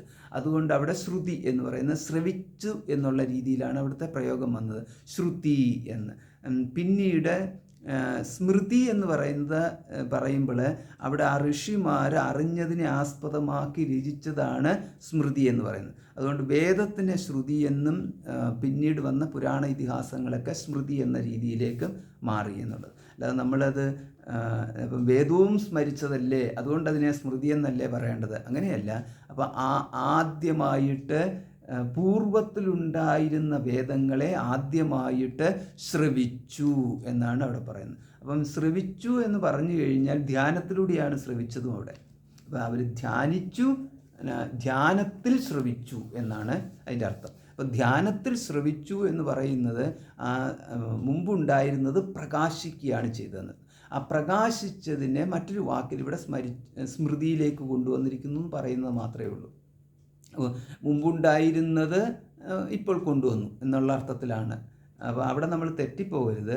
അതായത് മുമ്പുണ്ടായിരുന്ന വേദം ഇപ്പോൾ ഋഷി ശ്രവിച്ചു എന്ന് പറയുന്നത് സമാനമാണ് മുമ്പുണ്ടായിരുന്ന സൃഷ്ടിയെ ഇപ്പോൾ ബ്രഹ്മാവ് സ്മരിച്ചു എന്ന് പറയുന്നത്. രണ്ടും ഒരേപോലെയാണ്. അല്ലെങ്കിൽ ആ സ്മരിച്ചു എന്നതിന് പകരം സൃഷ്ടി എപ്രകാരം എന്നുള്ളത് ദർശിച്ചു എന്നും പറയാം. അപ്പോൾ അവിടെ ദർശനവും സ്മരണയും എല്ലാം ഒന്നായിട്ട് തന്നെ എടുക്കണം. അല്ലാതെ സാധാരണഗതിയിലുള്ള ഒരു ഇന്നലെ പഠിച്ച പാട്ട് ഇന്ന് നമ്മൾ സ്മരിച്ചു എന്നുള്ള രീതിയിൽ എടുക്കരുത്, ഓർത്തു എന്നുള്ള രീതിയിൽ എടുക്കരുത് എന്നർത്ഥം. ആദ്യമായിട്ടെന്ന വണ്ണമാണ് ഋഷിമാർക്ക് അവിടെ ഇത് കേൾക്കാൻ സാധിക്കുന്നത്. പക്ഷേ ഈ ആദ്യമായിട്ടെന്ന വണ്ണം ഋഷിമാർക്ക് അത് കേൾക്കാൻ സാധിക്കുന്നുണ്ടെങ്കിലും അത് പുതിയതായിട്ട് സൃഷ്ടിക്കപ്പെട്ട ഒന്നല്ല കേൾക്കുന്നത്, പകരം പൂർവ്വ സൃഷ്ടിയിലുണ്ടായിരുന്നതിനെയാണ് കേൾക്കുന്നത്. അതുകൊണ്ടാണ് അവിടെ ഈ ഋഷിമാർക്കെല്ലാം ആ ഈശ്വരത്വം തന്നെ പറഞ്ഞിരിക്കുന്നത്. അതുകൊണ്ടാണ് സാധാരണ വ്യക്തികൾക്ക് ഇപ്രകാരം വേദത്തെ ശ്രവിക്കാൻ സാധിക്കാത്തത്. അപ്പോൾ അവിടെ ഒരു വ്യക്തി എത്രത്തോളം തപസ് ചെയ്ത് കഴിഞ്ഞാലും ഋഷിയാവാൻ സാധിക്കാത്തതിൻ്റെ കാരണവും ഇതാണ്. ഋഷിയായിട്ടെന്ന് പറഞ്ഞാൽ ഋഷിയായിട്ട് തന്നെ ജനിക്കണം എന്നുള്ള, തപസ് ചെയ്തുകൊണ്ട് ഋഷിയാകുക എന്ന് പറയുന്നത് നമ്മളിങ്ങനെ പലരെയും ഋഷി എന്നൊക്കെ പറയാമെന്നുണ്ടെങ്കിലും അവരൊന്നും അങ്ങനെ ഋഷി എന്ന് പറയുമ്പോൾ അത് മറ്റൊരു ഋഷി ഗണമാണത്. അതിനകത്ത് നമുക്ക് അത് ആ സൃഷ്ടിയുടെ ആരംഭത്തിൽ തന്നെയുള്ള ഋഷിയാണ്. പിന്നെ ഇടയ്ക്കിടയ്ക്ക് നമുക്ക് പലരെയും ഋഷി എന്ന് പറയാം. അപ്പോൾ അങ്ങനെ അവതാരങ്ങളെന്നും ഇടയ്ക്കിടയ്ക്ക് പലരെയും നമുക്ക് അവതാരമെന്നും ഋഷിയെന്നും ഒക്കെ പറയാം. അപ്പോൾ ആരെയും അവതാരമെന്നും ഋഷിയെന്ന് പറഞ്ഞുകൊണ്ടും കുഴപ്പമൊന്നുമില്ല, കാരണം ഭഗവാനില്ലാതെ വേറൊന്നും ഇല്ലാത്തതുകൊണ്ട്. പക്ഷേ ഇവിടെയൊക്കെ നമ്മൾ ശാസ്ത്രത്തിൻ്റെ കാര്യത്തിൽ വരുമ്പോൾ അവിടെ ചില അനിയമത്വം ഇല്ല എന്നുള്ളത്. അവിടെ ഒരു നിയമമുണ്ട്, ആ നിയമത്തിനനുസരിച്ചേ അത് പോകത്തുള്ളൂ. അപ്പോൾ നമ്മൾ പറയാം, നമ്മൾ ജനറലായിട്ടൊരു നിയമം വെക്കാം, ആർക്ക് വേണമെങ്കിലും ബ്രഹ്മാവാകാം. അങ്ങനെ ജനറലായിട്ടൊരു നിയമം വെച്ചു എന്ന് മാത്രമേ ഉള്ളൂ. പക്ഷേ കൃത്യമായിട്ട് അവിടെ ആരാരാണ് ബ്രഹ്മാവാകാൻ പോകുന്നതെന്നുള്ളതിൻ്റെ ഉള്ള ഒരു എന്താണ് പറയുന്നത്, ഒരു കൽപ്പന, ഒരു നിയമം അവിടെ കിടപ്പുണ്ട് എന്ന്. അടുത്ത സൃഷ്ടിയിൽ ആരാരാണ് ദേവന്മാരാവേണ്ടത്, ആരൊക്കെയാണ് ഈ പറഞ്ഞിരിക്കുന്നത്. ശ്രീരാമചന്ദ്രനും രാവണനും ഒക്കെ ഇനി അടുത്ത സൃഷ്ടിയിൽ ഇതേമാതിരി തന്നെ ഉണ്ടാവണമല്ലോ. അപ്പോൾ ആ സമയത്തേക്ക് രാവണൻ ആരാണ് ആവേണ്ടതെന്നും ആരാണ് ഈ ഓരോരോ രാക്ഷസന്മാരായിട്ടും എന്ന് പറഞ്ഞു കഴിഞ്ഞാൽ നമ്മൾ രാമായണത്തിൽ കണ്ട അംഗരൂപങ്ങളുടെ തനിയാവർത്തനം, അലങ്കാരാദികളുടെ തനിയാവർത്തനം എന്നുള്ള അർത്ഥത്തിലല്ല പറഞ്ഞിരിക്കുന്നത്. അപ്പോൾ ആ രീതിയിലൊക്കെയുള്ള രീതിയിൽ ഓരോന്ന് ആവർത്തിച്ചു കൊണ്ടേയിരിക്കും എന്നുള്ളത്. അപ്പോൾ അതാണ് ഈ പൂർവ്വ സൃഷ്ടിയുടെ ആവർത്തനം എന്ന് പറയുന്നത്. അപ്പോൾ അങ്ങനെയുള്ളത് അവിടെ ഇങ്ങനെ നടന്നുകൊണ്ടേയിരിക്കും. അപ്പോൾ ആ ആവർത്തനത്തിൻ്റെ കാരണമാണ് ആവർത്തനം നിൽക്കുന്നത് ഈ സ്മൃതി എന്നുള്ളതാണ്. അവിടെയാണ് സ്മൃതിയുടെ പ്രത്യേകത കിടക്കുന്നത്. അപ്പോൾ ഇതുകൊണ്ട് നമുക്ക് ഇപ്പോൾ നമ്മളിങ്ങനെ ചിന്തിച്ചു കഴിഞ്ഞാൽ എന്താ അതിൻ്റെ പ്രയോജനം കിട്ടുന്നത്? ഇങ്ങനെ ചിന്തിച്ചു കഴിഞ്ഞാലുള്ള പ്രയോജനം എന്ന് പറഞ്ഞതാണ്, അതായത് ഒന്നും അസ്ഥാനത്തല്ല എന്നും എല്ലാം നിയമത്തിന് വിധേയമായിട്ടാണ് പോകുന്നതെന്നും നമ്മുടെ പോക്ക് മുൻകൂട്ടി നിശ്ചയിക്കപ്പെട്ട രീതിയിലാണ് നമ്മുടെ ജീവിതം പോയിക്കൊണ്ടിരിക്കുന്നത് എന്നുള്ളതാണ്. അപ്പോൾ മുൻകൂട്ടി നിശ്ചയിക്കപ്പെട്ട രീതിയിലാണ് പോയിക്കൊണ്ടിരിക്കുന്നത്. അതുകൊണ്ടാണ് നിയന്ത്രിക്കപ്പെടുന്ന വ്യക്തികളായിട്ടാണ് ഇവിടെയുള്ള എല്ലാവരും. നിയന്ത്രിക്കുന്നവർ വേറെയുണ്ട്. ഒരു മഹാനിയമം, അതാണ് ഈശ്വര നിയമം എന്ന് പറയുന്നത്. ആ മഹാനിയമത്തിനുള്ളിലാണ് ചലിച്ചുകൊണ്ട് പോയിക്കൊണ്ടേയിരിക്കുന്നു. പോകുന്നത് എങ്ങനെയാണ്? സ്വതന്ത്രരായിട്ടാണോ ബദ്ധരായിട്ടാണോ പോകുന്നത്? ബദ്ധരായിട്ട് പോയിക്കൊണ്ടേയിരിക്കുന്നു എന്ന്. നുഖത്തിൽ കെട്ടിയ അങ്ങനെയല്ലേ പറയേണ്ടത്, കാളകളെ മാതിരി അടി കിട്ടിക്കൊണ്ട് നമ്മൾ നുഖം വലിച്ചുകൊണ്ട് പോയിക്കൊണ്ടിരിക്കുന്നു. ഭാരം വലിച്ചുകൊണ്ട് പോയിക്കൊണ്ടേയിരിക്കുന്നതാണ് ജീവന്മാരുടെ ഗതി. ഈ ഭാരം എന്താണെന്ന് അവനവൻ്റെ കർമ്മഫലത്തിൻ്റെ കെട്ടും കൊണ്ട് അങ്ങനെ പോകുന്നു. എത്രത്തോളം ഭാരം കുറയുന്നു അത്രത്തോളം ലാഘവത്തോടു കൂടി പോകാം എന്നുള്ളതാണ്. പക്ഷേ ആ ലാഘവം എന്ന് പറയുന്നത് ആർക്കും കിട്ടുന്നില്ല. കാരണം അവർക്ക് അനാദികാല പ്രവൃത്തിത്വമുണ്ട് ജീവന് എന്നുള്ളത് കൊണ്ട്.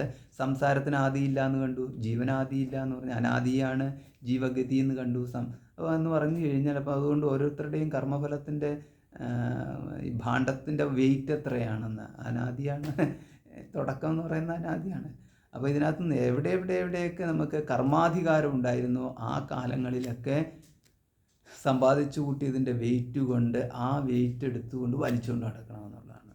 വലിയ വെയിറ്റും കൊണ്ട് നടക്കണം. ഇങ്ങനെ വലിയ വെയിറ്റും കൊണ്ട് നടക്കുമ്പോൾ വെയിറ്റ് എപ്പോൾ കുറയുന്നു അപ്പോൾ നമുക്ക് ദേവത്വത്തിലേക്ക് പോകുന്നു. വെയിറ്റ് കൂടിക്കഴിഞ്ഞു കഴിഞ്ഞാൽ അത് ഇതാണ് ഈ പുണ്യാധിക്യം എന്ന് പറയുന്നത്. വെയിറ്റ് കുറയുമ്പോഴാണ് പുണ്യാധിക്യം എന്ന് പറയുന്നത്, വെയിറ്റ് കൂടുമ്പോഴാണ് പാപാധിക്യം എന്ന് പറയുന്നത്. അപ്പം പുണ്യാധിക്യം വന്നു കഴിഞ്ഞാൽ ഭാരക്കുറവുണ്ടാകുന്നു, നേരെ ഉയർന്ന് ഊർധ്വലോകങ്ങളിലേക്ക് പോകുന്നു. പാപാധിക്യം വന്നു കഴിഞ്ഞാൽ വെയിറ്റ് കൂടുന്നു, താഴേക്ക് പോകുന്നു, പശുപക്ഷി ഇങ്ങനെ അങ്ങ് പോകുന്നു. വൃക്ഷലതാദികൾ ആയിട്ടൊക്കെ യഥാകർമ്മ യഥാശ്രുതം എന്ന് ആ തരത്തിൽ പോകുന്നു. സ്ഥാണുമന്യേനു സംയന്തേ അല്ലേ, അങ്ങനെയല്ലേ, യഥാകർമ്മ യഥാശ്രുതം. സ്ഥാണു എന്ന് പറഞ്ഞാൽ പുൽക്കൊടി വരെ പോകുന്നു. അപ്പോൾ ഇതാണ് ഈ സംസാരഗതി. ഈ സംസാരഗതിയെ ഇതിലൂടെ ഒന്ന് ഓർമ്മിപ്പിക്കുന്നു. അപ്പോൾ ഇതിലൂടെ നമ്മൾ ഓർമ്മിപ്പിക്കുമ്പോൾ നമ്മുടെ മാത്രം ഒരു പ്രശ്നമായിട്ട് ഗണിക്കേണ്ടതില്ല. ഒരു ജീവാത്മാവിൻ്റെ പ്രശ്നം പരിഹരിക്കാനല്ലല്ലോ വേദം കിടക്കുന്നത്. വേദം എന്ന് പറയുമ്പോൾ അതൊരു സമഷ്ടി പ്രപഞ്ചത്തിൻ്റെയും കൂടെയുള്ള സമ്പൂർണ്ണ ജ്ഞാനമാണ്. സമഷ്ടി പ്രപഞ്ചത്തിൻ്റെ സർവ്വതും ഉള്ള ഒരു ജ്ഞാനമാണ് വേദജ്ഞാനം എന്ന് പറയുന്നത്. അപ്പോൾ ആ വേദത്തിലെ ഈ പ്രപഞ്ചത്തിലെ ഓരോരുത്തരുടെയും പ്രശ്നങ്ങൾ അഡ്രസ്സ് ചെയ്യണമല്ലോ. അങ്ങനെ പ്രശ്നങ്ങൾ അഡ്രസ്സ് ചെയ്യുമ്പോൾ ജനറലായിട്ടുള്ള പ്രശ്നങ്ങളുടെ എല്ലാം പരിഹാരം എന്ന് പറയുന്നത് പുണ്യപാപങ്ങളിലാണ്. ഇപ്പം ജീവന്മാരെ മുഴുവനായിട്ട് നമ്മൾ പെടുത്തി കഴിഞ്ഞാൽ അവരുടെ മുഴുവൻ പ്രശ്നങ്ങളും കിടക്കുന്നത് പുണ്യപാപങ്ങളിലാണെന്നും, അങ്ങനെ പുണ്യപാപങ്ങളിൽ ഉള്ളത് വെച്ച് നോക്കിക്കഴിയുമ്പോൾ പിന്നീട് പുണ്യപ്രാപ്തിക്ക് വേണ്ടിയിട്ട് എന്തൊക്കെ ചെയ്യാമോ അതെല്ലാം നമ്മൾ കണ്ടു. പക്ഷേ അങ്ങനെ ഉണ്ടെന്നുണ്ടെങ്കിൽ അത് മനുഷ്യന് മാത്രം സാധ്യമാകുന്ന തരത്തിലാണ്. പാപമായിട്ടുള്ള പാപജന്മങ്ങൾ കിട്ടിയിട്ടുണ്ടെങ്കിൽ അത് അനുഭവിച്ചു തന്നെ പോകണം. കാരണം പുണ്യം നേടാനുള്ള ഒരു കർമ്മഫലം നേടാനുള്ള ഒരു സാധ്യത ഈ മനുഷ്യന് ജന്മത്തിൽ മാത്രമേ ഉള്ളൂ. ഇങ്ങനെയുള്ള പല മേഖലകളും ഉണ്ട് എന്നുള്ളതുകൊണ്ട്. അപ്പോൾ അതിലൂടെ നമുക്ക് മനസ്സിലാക്കുന്ന ഒരു കാര്യം, ഭാവി തീരുമാനിക്കാനുള്ള ഒരു സ്വാതന്ത്ര്യം മനുഷ്യനുണ്ട് എന്നുള്ളത്. ബാക്കിയുള്ളവർക്ക് ആ ഭാവി തീരുമാനിക്കാനുള്ള സ്വാതന്ത്ര്യം ഇല്ല കർമ്മത്തിൻ്റെ മേഖലയിലൂടെ എന്നുള്ളത്. അപ്പം പിന്നീട് അടുത്ത ചോദ്യമാണിത്. അങ്ങനെ ദേവന്മാരും അതേമാതിരി നിസ്സഹായരാണോ? കാരണം ദേവന്മാർ നിസ്സഹായരാണെന്നുണ്ടെങ്കിൽ ഒരു പ്രശ്നം ഇതാണ്, പിന്നെ അവർ ആരാധനാ യോഗ്യരല്ലല്ലോ. അങ്ങനെയൊക്കെയുള്ള പല പ്രശ്നങ്ങളുമുണ്ട്. ദേവന്മാർ യോഗ്യരാണ് എന്ന് പറഞ്ഞു കഴിഞ്ഞാൽ അവർക്ക് അവരും ഫലത്താലാണ് അവരുടെ നിലനിൽപ്പ്. അങ്ങനെയാണ് പുണ്യഫലം കൊണ്ട് മാത്രമല്ലല്ലോ ക്ഷീണേ പുണ്യേ എന്നുള്ള പ്രയോഗം ഉള്ളത് കൊണ്ട് മർത്യലോകത്തിലേക്കുള്ള ഗതിയും പറയുന്നുണ്ട്. അപ്പോൾ അങ്ങനെ വരുമ്പോൾ അവർക്കും ഇതെല്ലാം ബാധകമാകുമ്പോൾ അവർ ഉത്കൃഷ്ടരാവാൻ സാധ്യതയില്ലല്ലോ. പിന്നെ അവിടുത്തെ കർമാധികാരവും കൂടി ഇല്ല. പിന്നുള്ളത് പിന്നെ ജ്ഞാനാധികാരത്തിനുള്ള സാധ്യതയുണ്ടോ എന്നാണ് അടുത്ത ചോദ്യം വരുന്നത്. അപ്പോൾ ജ്ഞാനാധികാരത്തിൻ്റെ ചോദ്യം വരുമ്പോഴാണ് ഈ മാതിരിയുള്ള ചർച്ചകൾ മുഴുവൻ ഉണ്ടായി. അപ്പോൾ അവിടെ ജ്ഞാനത്തിന് അധികാരമുണ്ട് എന്ന് തന്നെ നമ്മൾ കാണുകയുണ്ടായി. അങ്ങനെ വരുമ്പോഴാണ് ഉപനിഷത്തിലാണെങ്കിൽ ദേവേന്ദ്രൻ പോയിട്ട് ബ്രഹ്മാവിൽ നിന്ന് ജ്ഞാനം നേടുന്നതായിട്ടുള്ള കഥകളുമൊക്കെ കാണുകയുണ്ടായി. അപ്പോൾ ഇങ്ങനെയൊക്കെയുള്ള പറഞ്ഞുകൊണ്ട് വരുമ്പോഴാണ് ഈ മാതിരിയുള്ള അടുത്ത ചോദ്യങ്ങളൊക്കെ ഉണ്ടാകുന്നത്. മൊത്തം സംസാരത്തിൻ്റെ ഗതിയെക്കുറിച്ചുള്ള ചോദ്യങ്ങൾ. ആ ചോദ്യങ്ങളിലാണ് അപ്പോൾ ഈശ്വരനും ദേവന്മാരും ബ്രഹ്മാവും എന്നൊക്കെയുള്ള വ്യത്യാസം എന്താണെന്ന് നമുക്കിപ്പം മനസ്സിലാക്കാൻ സാധിക്കുന്നത്. അപ്പോൾ അതുകൊണ്ട് ഈശ്വരന്മാരായ ഹിരണ്യഗർഭാദികൾ എന്ന്, അപ്പോൾ ഈശ്വരന്മാരായ ഹിരണ്യഗർഭാദികൾ എന്ന് പറയുമ്പോൾ ബ്രഹ്മാവ്, ഹിരണ്യഗർഭൻ ബ്രഹ്മാവ്. ആദികൾ എന്ന് പറയുമ്പോൾ ബ്രഹ്മാവ് ഉൾപ്പെടെയുള്ള ബാക്കിയുള്ള ഋഷിമാരൊക്കെ ഉൾപ്പെടെയുള്ള എല്ലാവരും എന്നുള്ളത്. ഹിരണ്യഗർഭാദികൾ പ്രാകൃത സമന്മാരല്ല എന്ന് നമ്മളിവിടെ മനസ്സിലാക്കണം. അപ്പോൾ ഇവിടെ ബാക്കിയുള്ള ജീവന്മാരെന്ന് പറയുന്നത് പ്രാകൃത സമന്മാരാണ്. കാരണം അജ്ഞാനത്തോടു കൂടിയിട്ടാണ് അവർ ജനിക്കുന്നത്, അജ്ഞാനത്തോടു കൂടി തന്നെയാണ് ജീവിക്കുന്നത്. പിന്നെ ആ ജീവിക്കാൻ വേണ്ടുന്നതായ ജ്ഞാനമാണ് അവർക്ക് കിട്ടുന്നത്.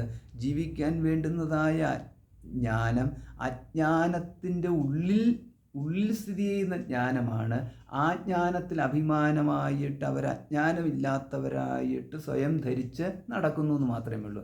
അജ്ഞാനമില്ലാത്ത മഹാജ്ഞാനികളാണെന്ന്, സർവജ്ഞാനികൾ എന്ന് പറയുമ്പോൾ മഹാജ്ഞാനികൾ സർവജ്ഞരാണെന്നുള്ള ദന്ദ്രമ്യമാണ പര്യന്തി മൂഢ അന്തേനൈവ നിയമാന യഥാന്ത എന്നുള്ള നിലയിൽ അങ്ങനെ നടക്കുകയാണ്. വലിയ ആൾക്കാരാണെന്നുള്ള രീതിയിൽ അറിവുണ്ട്, ജ്ഞാനമുണ്ട് എന്നുള്ള രീതിയിൽ അങ്ങനെ നടക്കുകയാണ്. എന്തിനെക്കുറിച്ച് അറിവുണ്ട്?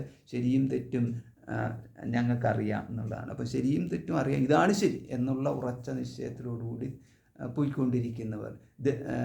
ധല്ലിന്നു മെയ്ത പരമൊന്നുമില്ലെന്ന് എല്ലാവരോടും കുതറി വാപേശിയും സപതി, ഇങ്ങനെയൊക്കെ പോകുന്ന ചില ആൾക്കാരുണ്ടല്ലോ. ദംഭായ വന്മരം അതിനുള്ളിൽ നിന്നു ഇതൊക്കെ ഇതാണ് ഈ ജ്ഞാനത്തിലുള്ള അഭിമാനത്തിലുള്ള, കർമ്മത്തിലുള്ള അഭിമാനം, ജ്ഞാനത്തിലുള്ള അഭിമാനം, ധനത്തിലുള്ള അഭിമാനം, അതായത് സർവത്ര അഭിമാനത്തിലാണ്. അപ്പോൾ ഈ അഭിമാനം മുഴുവൻ നിൽക്കുന്നത് എവിടെയാണ്? അജ്ഞാനത്തിലാണ് ഈ അഭിമാനം മുഴുവൻ നിൽക്കുന്നതെന്ന് അറിയാതെ പോകുന്നവർ. അതുകൊണ്ടാണ് അന്തേനൈവ നിയമാന യഥാന്താഹ എന്നുള്ള ആ പ്രയോഗത്തിൽ ഇതൊക്കെയുണ്ട്. അവരെ നയിക്കുന്നതും അപ്രകാരമുള്ള ഈ അല്പജ്ഞത്വം സർവജ്ഞത്വമായിട്ട്, അതിൽ മറ്റുള്ളവരെല്ലാവരും അല്പജ്ഞരായിട്ട് ഇങ്ങനെയൊക്കെയുള്ള ദൃഷ്ടിയുണ്ടല്ലോ. അതായത് ഒരു 4 ഡിഗ്രി ഉണ്ടെന്നുണ്ടെങ്കിൽ പിന്നെ 10 വരെ പഠിച്ചവന് അറിവില്ലാത്തവൻ എന്നുള്ള രീതിയിൽ. അപ്പോൾ ഈ മേഖലയിലാണ് ജ്ഞാനത്തിൻ്റെ ആധിക്യവും ജ്ഞാനത്തിൻ്റെ അല്പത്വവുമായിട്ട് സാധാരണ ആൾക്കാർ ഗണിച്ചു വച്ചിരിക്കുന്നത്. സ്കൂളിൽ പോയാൽ ജ്ഞാനമായി, സ്കൂളിൽ പോയില്ലെന്നുണ്ടെങ്കിൽ അജ്ഞാനമായി എന്നുള്ളത്. അപ്പോൾ ആ ഒരു മേഖലയെ വെച്ചുകൊണ്ടുള്ളത് ഇങ്ങനെ കരുതുന്നവർ നിൽക്കുന്നത് മുഴുവനും അന്ധേനൈവ നിയമാന യഥാന്താഹ എന്നുള്ളത് തന്നെയാണ്. കാരണം ആ ധാരണ അവർക്കുണ്ടാക്കി കൊടുത്തത് ഇതേപോലെയുള്ള മറ്റുള്ള ആൾക്കാരാണ്. പക്ഷേ അപ്പോൾ ഇവരെല്ലാവരും നമ്മൾ മനസ്സിലാക്കേണ്ടത് ഈ ഒരു കൂട്ടരെ എത്രത്തോളം ജ്ഞാനം നേടിയെന്നുണ്ടെങ്കിലും ആ ജ്ഞാനം നിൽക്കുന്നത് ഏത് മേഖലയിലാണ്? മേഖലയെന്ന് പറഞ്ഞാൽ ഇതാണ്, അതായത് പ്രത്യക്ഷ അനുമാനത്തിൻ്റെ മേഖലയിലാണ്. പിന്നെ ഈ പ്രത്യക്ഷവും അനുമാനവും കൂടെ ചേർന്നിട്ടുള്ള മേഖലയ്ക്ക് കുറച്ചുകൂടെ വ്യാപ്തിയുണ്ട് എന്നുള്ളതാണ്. അപ്പോൾ ഇവർ തന്നെ പോയിട്ട് ഇപ്പോൾ ശബ്ദപ്രമാണമായിട്ടുള്ള വേദത്തിന്മേൽ ഒരു ആധിപത്യം സ്ഥാപിച്ചെടുത്തു വിചാരിക്കുക. വേദത്തിൽ ആധിപത്യം സ്ഥാപിച്ചെടുക്കാനുള്ള അപ്രകാരം ഒന്നും കൂടെ ആവാം. ഞാൻ എന്ന് പറഞ്ഞു കഴിഞ്ഞാൽ വേദജ്ഞോഹം പണ്ഡിതോഹം ഈ തരത്തിലുള്ളത്, ഋഗ്വേദി, ഞാൻ ചതുർവേദി, ദ്വിവേദി, ഇങ്ങനെയൊക്കെയുള്ള പ്രയോഗങ്ങളൊക്കെ ഉണ്ടല്ലോ. അതിൽ ഇപ്പം അവിടെയാണ് ആ അഭിമാനവും കൂടെ കിട്ടി എന്നുള്ളതാണ്. അപ്പോൾ ആ ഒരു അഭിമാനവും കൂടെ വന്നു കഴിയുമ്പോഴത്തേക്കും പണ്ഡിതോഹം എന്നുള്ള അഭിമാനവും കൂടെ കിട്ടി. അപ്പോൾ ഇത്രയൊക്കെ നിൽക്കുന്ന ഒരു സ്ഥിതിയെക്കുറിച്ചാണ് ഇപ്പോൾ ഇവിടെ നമുക്ക് അഡ്രസ്സ് ചെയ്യേണ്ട ഒരു വിഷയം വരുന്നത്. അപ്പോൾ അങ്ങനെ വരുമ്പോൾ എന്താ ഇവിടെ പറ്റുന്നത്? അപ്പോൾ അങ്ങനെയുള്ള ഇവരെ എല്ലാവരെയും വേദത്തിന് ഒറ്റയടിക്ക് തന്നെ പറയാനുള്ളൂ പ്രാകൃത സമന്മാർ എന്ന് പറയുന്നത്. വേദം പഠിച്ചു എന്നതുകൊണ്ട് പ്രാകൃതത്വം മാറുന്നില്ല എന്നും കൂടി ഇവിടെ നമ്മൾ മനസ്സിലാക്കണം. വേദം പഠിച്ചു എന്ന് പറഞ്ഞു കഴിഞ്ഞാൽ ശബ്ദാവബോധമുണ്ടായി എന്ന് മാത്രമേ ഉള്ളൂ. അപ്പോൾ വൈദിക ശബ്ദത്തെക്കുറിച്ചുള്ള ഒരു ജ്ഞാനമുണ്ടായി. വൈദിക ശബ്ദത്തിനെ കുറിച്ചുള്ള ജ്ഞാനം ഉണ്ടായി എന്ന് പറയുമ്പോൾ ആ വൈദിക ശബ്ദത്തിൻ്റെ തന്നെ അർത്ഥാവബോധം ഉണ്ടാവണമെന്നില്ല. അർത്ഥമില്ലാതെ തന്നെ മന്ത്രം പഠിച്ചു എന്ന് എത്രയോ പേർക്കറിയാം. പുരുഷ സൂക്തം, മേധാസൂക്തം, സ്ത്രീ സൂക്തം എന്ന് പറഞ്ഞ പല സൂക്തങ്ങളും ഉണ്ട്. ആ സൂക്തങ്ങൾ പഠിക്കാൻ പറയുന്നത് പഠിക്കുന്നു. അത് സിമ്പിളായിട്ട് പഠിക്കാൻ പറ്റുന്നു. ജനറലായിട്ട് ഇനിയിപ്പോൾ അതിൻ്റെ അർത്ഥം പറയാൻ പറഞ്ഞു കഴിഞ്ഞാൽ അർത്ഥം അറിയാതാണല്ലോ ഭഗവത്ഗീത മുഴുവൻ പഠിക്കുന്ന. ഇപ്പോൾ 5 വയസ്സോ 10 വയസ്സോ ഒക്കെയുള്ള പിള്ളേരെ ഭഗവത്ഗീതയുടെ ഒരു അധ്യായം പഠിക്കാൻ പറഞ്ഞാൽ അവർ പഠിച്ചു വെക്കുന്നു. സിമ്പിൾ. ഒരു പുരുഷ സൂക്തം പഠിക്കാൻ പറഞ്ഞാൽ ചെറിയ കുട്ടികളാണെന്നുണ്ടെങ്കിൽ മിക്കവാറും എല്ലാ കുട്ടികളും പഠിച്ചു വെക്കുന്നു. ഒരുപാട് മന്ത്രങ്ങളും അവർ ഭജനകളും ഒക്കെ പഠിച്ചു വെക്കുന്നു. ഇതൊക്കെ അർത്ഥം അറിഞ്ഞിട്ടാണ് പഠിച്ചു വെക്കുന്നത്. അങ്ങനെ അങ്ങ് പഠിക്കാൻ പറയുന്നു, അങ്ങ് പഠിച്ചു വെക്കുന്നു. അപ്പോൾ ഇത് തന്നെയാണ് 30 വയസ്സ് 40 വയസ്സോ 50 വയസ്സോ ആയിട്ടുള്ള ആൾക്കാർ ഇതേമാതിരി തന്നെ പഠിച്ചു വെക്കുന്നു. ഇപ്പോൾ നാരായണീയം ശ്ലോകങ്ങളൊക്കെ മുഴുവൻ വേണമെങ്കിൽ പറയാൻ പറ്റുന്ന ആൾക്കാരുണ്ടാവും. പക്ഷേ അതിൻ്റെ അർത്ഥം അവർക്ക് അറിയണമെന്നില്ല. അപ്പോൾ അങ്ങനെ പറ്റും എന്നാണ് പറഞ്ഞിരിക്കുന്നത്. പിന്നെ അത് പുണ്യമല്ലേ? പുണ്യം തന്നെയാണ്. അപ്പോൾ അതുകൊണ്ട് ഇങ്ങനെ പഠിച്ചു വെച്ചു എന്ന് പറഞ്ഞു കഴിഞ്ഞാൽ അത് നമ്മൾ പറഞ്ഞ ഈ അജ്ഞാനത്തിൻ്റെ ജ്ഞാനം എന്ന് പറയുന്ന ആ ഒരു തലത്തിൽ വെച്ച് നോക്കിക്കഴിഞ്ഞാൽ അതൊന്നും ഇവിടെ പറഞ്ഞിരിക്കുന്ന സർവജ്ഞത്വം അല്ല, അല്പജ്ഞത്വം തന്നെയാണ് എന്നുള്ളത്. ഈ അല്പജ്ഞത്വം നിൽക്കുന്നത് അജ്ഞാനത്തിലാണ് എന്നുള്ളത്. ഇത് നമ്മൾ ആ വ്യത്യാസം മനസ്സിലാക്കണം. സർവജ്ഞത്വം അജ്ഞാനത്തിനെ അതിക്രമിച്ച് നിൽക്കുന്നു, അല്പജ്ഞത്വം അജ്ഞാനത്തിൽ നിൽക്കുന്നു എന്നുള്ളതാണ്. അജ്ഞാനവും അല്പജ്ഞത്വവും ഒരുപോലെയാണ് പോകുന്നത്. ഒന്നിൻ്റെ തന്നെ ഭാഗമാണ്. അല്പജ്ഞത്വം എന്ന് പറഞ്ഞാൽ എന്താണ്? അല്പജ്ഞത്വം എന്ന് പറഞ്ഞാൽ ഇത്രയേ ഉള്ളൂ. ജീവനും ജഗത്തും ഈശ്വരനും എന്നുള്ള രീതിയിൽ ജീവൻ ഭോഗങ്ങൾ ജഗത്തിൽ അനുഭവിക്കട്ടെ, ജീവൻ ഈശ്വരനെ ആരാധിക്കട്ടെ.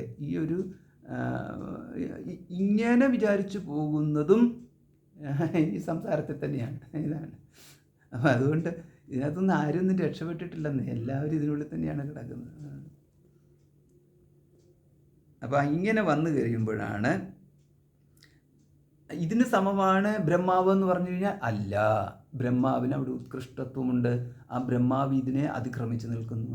ബ്രഹ്മാവ് തുടങ്ങിയിട്ടുള്ള ഈശ്വരന്മാർ എന്ന് പറയുമ്പോൾ ഋഷിമാർ ആരൊക്കെയാണോ ഉള്ളത് അവരെല്ലാവരും എന്നുള്ളത് നമുക്ക് കൃത്യമായിട്ട് ഇപ്പോൾ ആരൊക്കെയാണെന്നുള്ളത് ഇവിടെ പറയുന്നില്ല. അതുകൊണ്ട് ആ വിഷയം എടുക്കുന്നില്ല. ബ്രഹ്മാവ് തുടങ്ങി ഈശ്വരന്മാർ എന്നെടുത്താൽ അവർ പ്രാകൃതന്മാരല്ല എന്ന്, പ്രാകൃത സമന്മാരല്ല എന്ന്. അപ്പോൾ ഈ ലോകത്തിൽ തന്നെ പ്രാണികൾ എന്ന സംഗതിയിൽ എല്ലാ പേരും ഒരുപോലെ തന്നെയെങ്കിലും മനുഷ്യാദിസ്തംഭപര്യങ്ങളിലും ജ്ഞാനൈശ്വര്യം ഒരുവനിലധികമായും ഇതരനിൽ കുറഞ്ഞും തരതമഭാവത്തിൽ കാണുന്നല്ലോ. തരതമഭാവം എന്ന് പറയുമ്പോൾ നമ്മൾ കമ്പാരിറ്റീവാണ് തര എന്ന് പറയുന്നത്. സൂപ്പർലേറ്റീവ് ഡിഗ്രിയിലാണ് തമ എന്നുള്ള പ്രയോഗം കിടക്കുന്നത്. എന്താണ് ഒന്നിനെ വെച്ച് മറ്റൊന്നിനെ വെച്ചിട്ടാണ് തര പറയുന്നത്. എല്ലാത്തിനെയും അതിക്രമിച്ച് നിൽക്കുമ്പോഴാണ് തമ എന്നുള്ള പ്രയോഗം നടക്കുന്നത്. എന്താണ് അതിന് ഉദാഹരണം? എന്താ ആ ഉദാഹരണം കണ്ടുപിടിച്ചാൽ മതി. തരപ്പും തമപ്പും ഇത് ചേർത്തിട്ടുള്ള പ്രയോഗം വാക്യത്തിൽ പ്രയോഗിക്കുക കണ്ടുപിടിക്കണം. പിന്നെന്താ? അതാണ് ഈ തരതമ ഭാവം എന്ന് പറയുന്നത്. അപ്പോൾ ഇവിടുത്തെ തരതമ ഭാവം എന്താണ്? അതായത് സ്തംഭപര്യന്തം. ഒരു മൃഗമുണ്ട്, ഒരു നായ, ഒരു മൃഗമുണ്ട്, ഒരു മനുഷ്യനുണ്ട്, ഒരു വൃക്ഷമുണ്ട്. അപ്പോൾ ഇതിനകത്താണെങ്കിൽ ഈ തരതമ ഭാവം എന്നുണ്ട്. തരതമം എന്ന് പറഞ്ഞു കഴിഞ്ഞാൽ ഒരു വൃക്ഷം അചേതനമല്ല, ചേതനമാണ്. ചേതനമാണെന്നുണ്ടെങ്കിൽ ചേതനാവാൻ എന്ന് പറയാം. വൃക്ഷം ചേതനാവത്ത് എന്ന് എങ്ങനെ വേണമെങ്കിൽ പറയാം, ചേതനാവാൻ എന്ന് പറയാം. അപ്പോൾ അതിനകത്ത് സ്ത്രീ വൃക്ഷമാണ്, അല്ലെങ്കിൽ പുരുഷ വൃക്ഷമാണ്, അല്ലെങ്കിൽ നപുംസക വൃക്ഷമാണ്. അതിലും പെടുത്തിയിട്ടുണ്ട് ഈ മാതിരിയുള്ള എല്ലാം വിചാരിച്ചു. അപ്പോൾ അതിനനുസരിച്ചിട്ട് ചേതനവതി ആയിട്ടുള്ള ആയിരിക്കാൻ. അങ്ങനെ വരുമ്പോഴെന്ന് പറഞ്ഞു കഴിഞ്ഞാൽ അവിടെ സ്ത്രീ പുരുഷ ഭേദത്തോടു കൂടിയിട്ട് തന്നെ ഒരു വ്യക്തി എന്ന നിലയിൽ തന്നെയാണ് ഒരു വൃക്ഷത്തെ കണ്ടിരിക്കുന്നത്. അപ്പോൾ ഒരു വ്യക്തി എന്നുള്ള നിലയിലാകുമ്പോൾ അതിൻ്റെ ചേതനത്വമുണ്ട്. അതിൻ്റെ ചേതനത്വം അതെന്തൊക്കെ അറിയുന്നുണ്ടെന്നുള്ള അതിന് മാത്രമേ അറിയത്തുള്ളൂ. നമ്മൾ അപ്പോൾ ഇത് എങ്ങനെയാണ് ഒരുവൻ ചേതന, എങ്ങനെയാണ് ഒരുവൻ വൃക്ഷമായി തീരുന്നത്? അത് എവിടെയോ ഒരിടത്ത് പറയുന്നുണ്ട്. എങ്ങനെയാണ് വൃക്ഷമായി തീരുന്നതെന്ന് അതിവിടെ തന്നെ കിടപ്പുണ്ട്.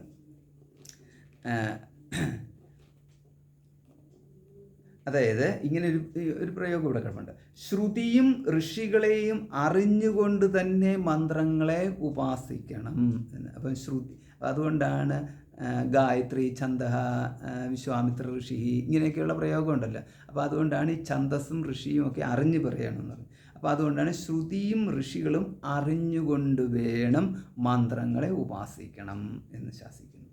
യോ ഹവ അവിദിതാർഷേയ ഛന്ദോ ദേവത ബ്രാഹ്മണേന മന്ത്രേണ യാജയതി എന്ന്.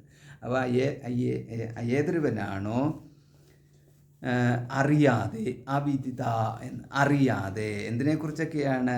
ഋഷി, ഛന്ദസ്, ദേവത. അപ്പോൾ ഏതൊരു ബ്രാഹ്മണേന എന്നാണ്.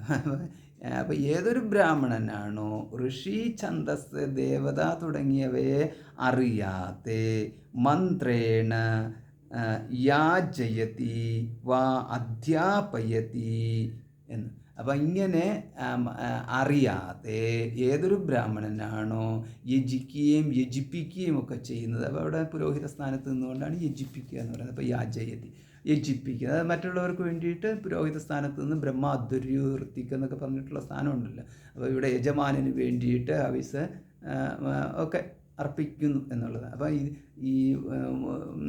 അപ്പോൾ ഒരാളെ കൂടെ അങ്ങ് പിടിച്ചിരുത്തി, കാരണം ആൾക്കാരെ തികയാൻ വേണ്ടിയിട്ട് ഉപനയനം നടത്തിയിട്ടുണ്ട്. ബാക്കിയുള്ള കാര്യങ്ങളൊന്നും അറിയത്തില്ല.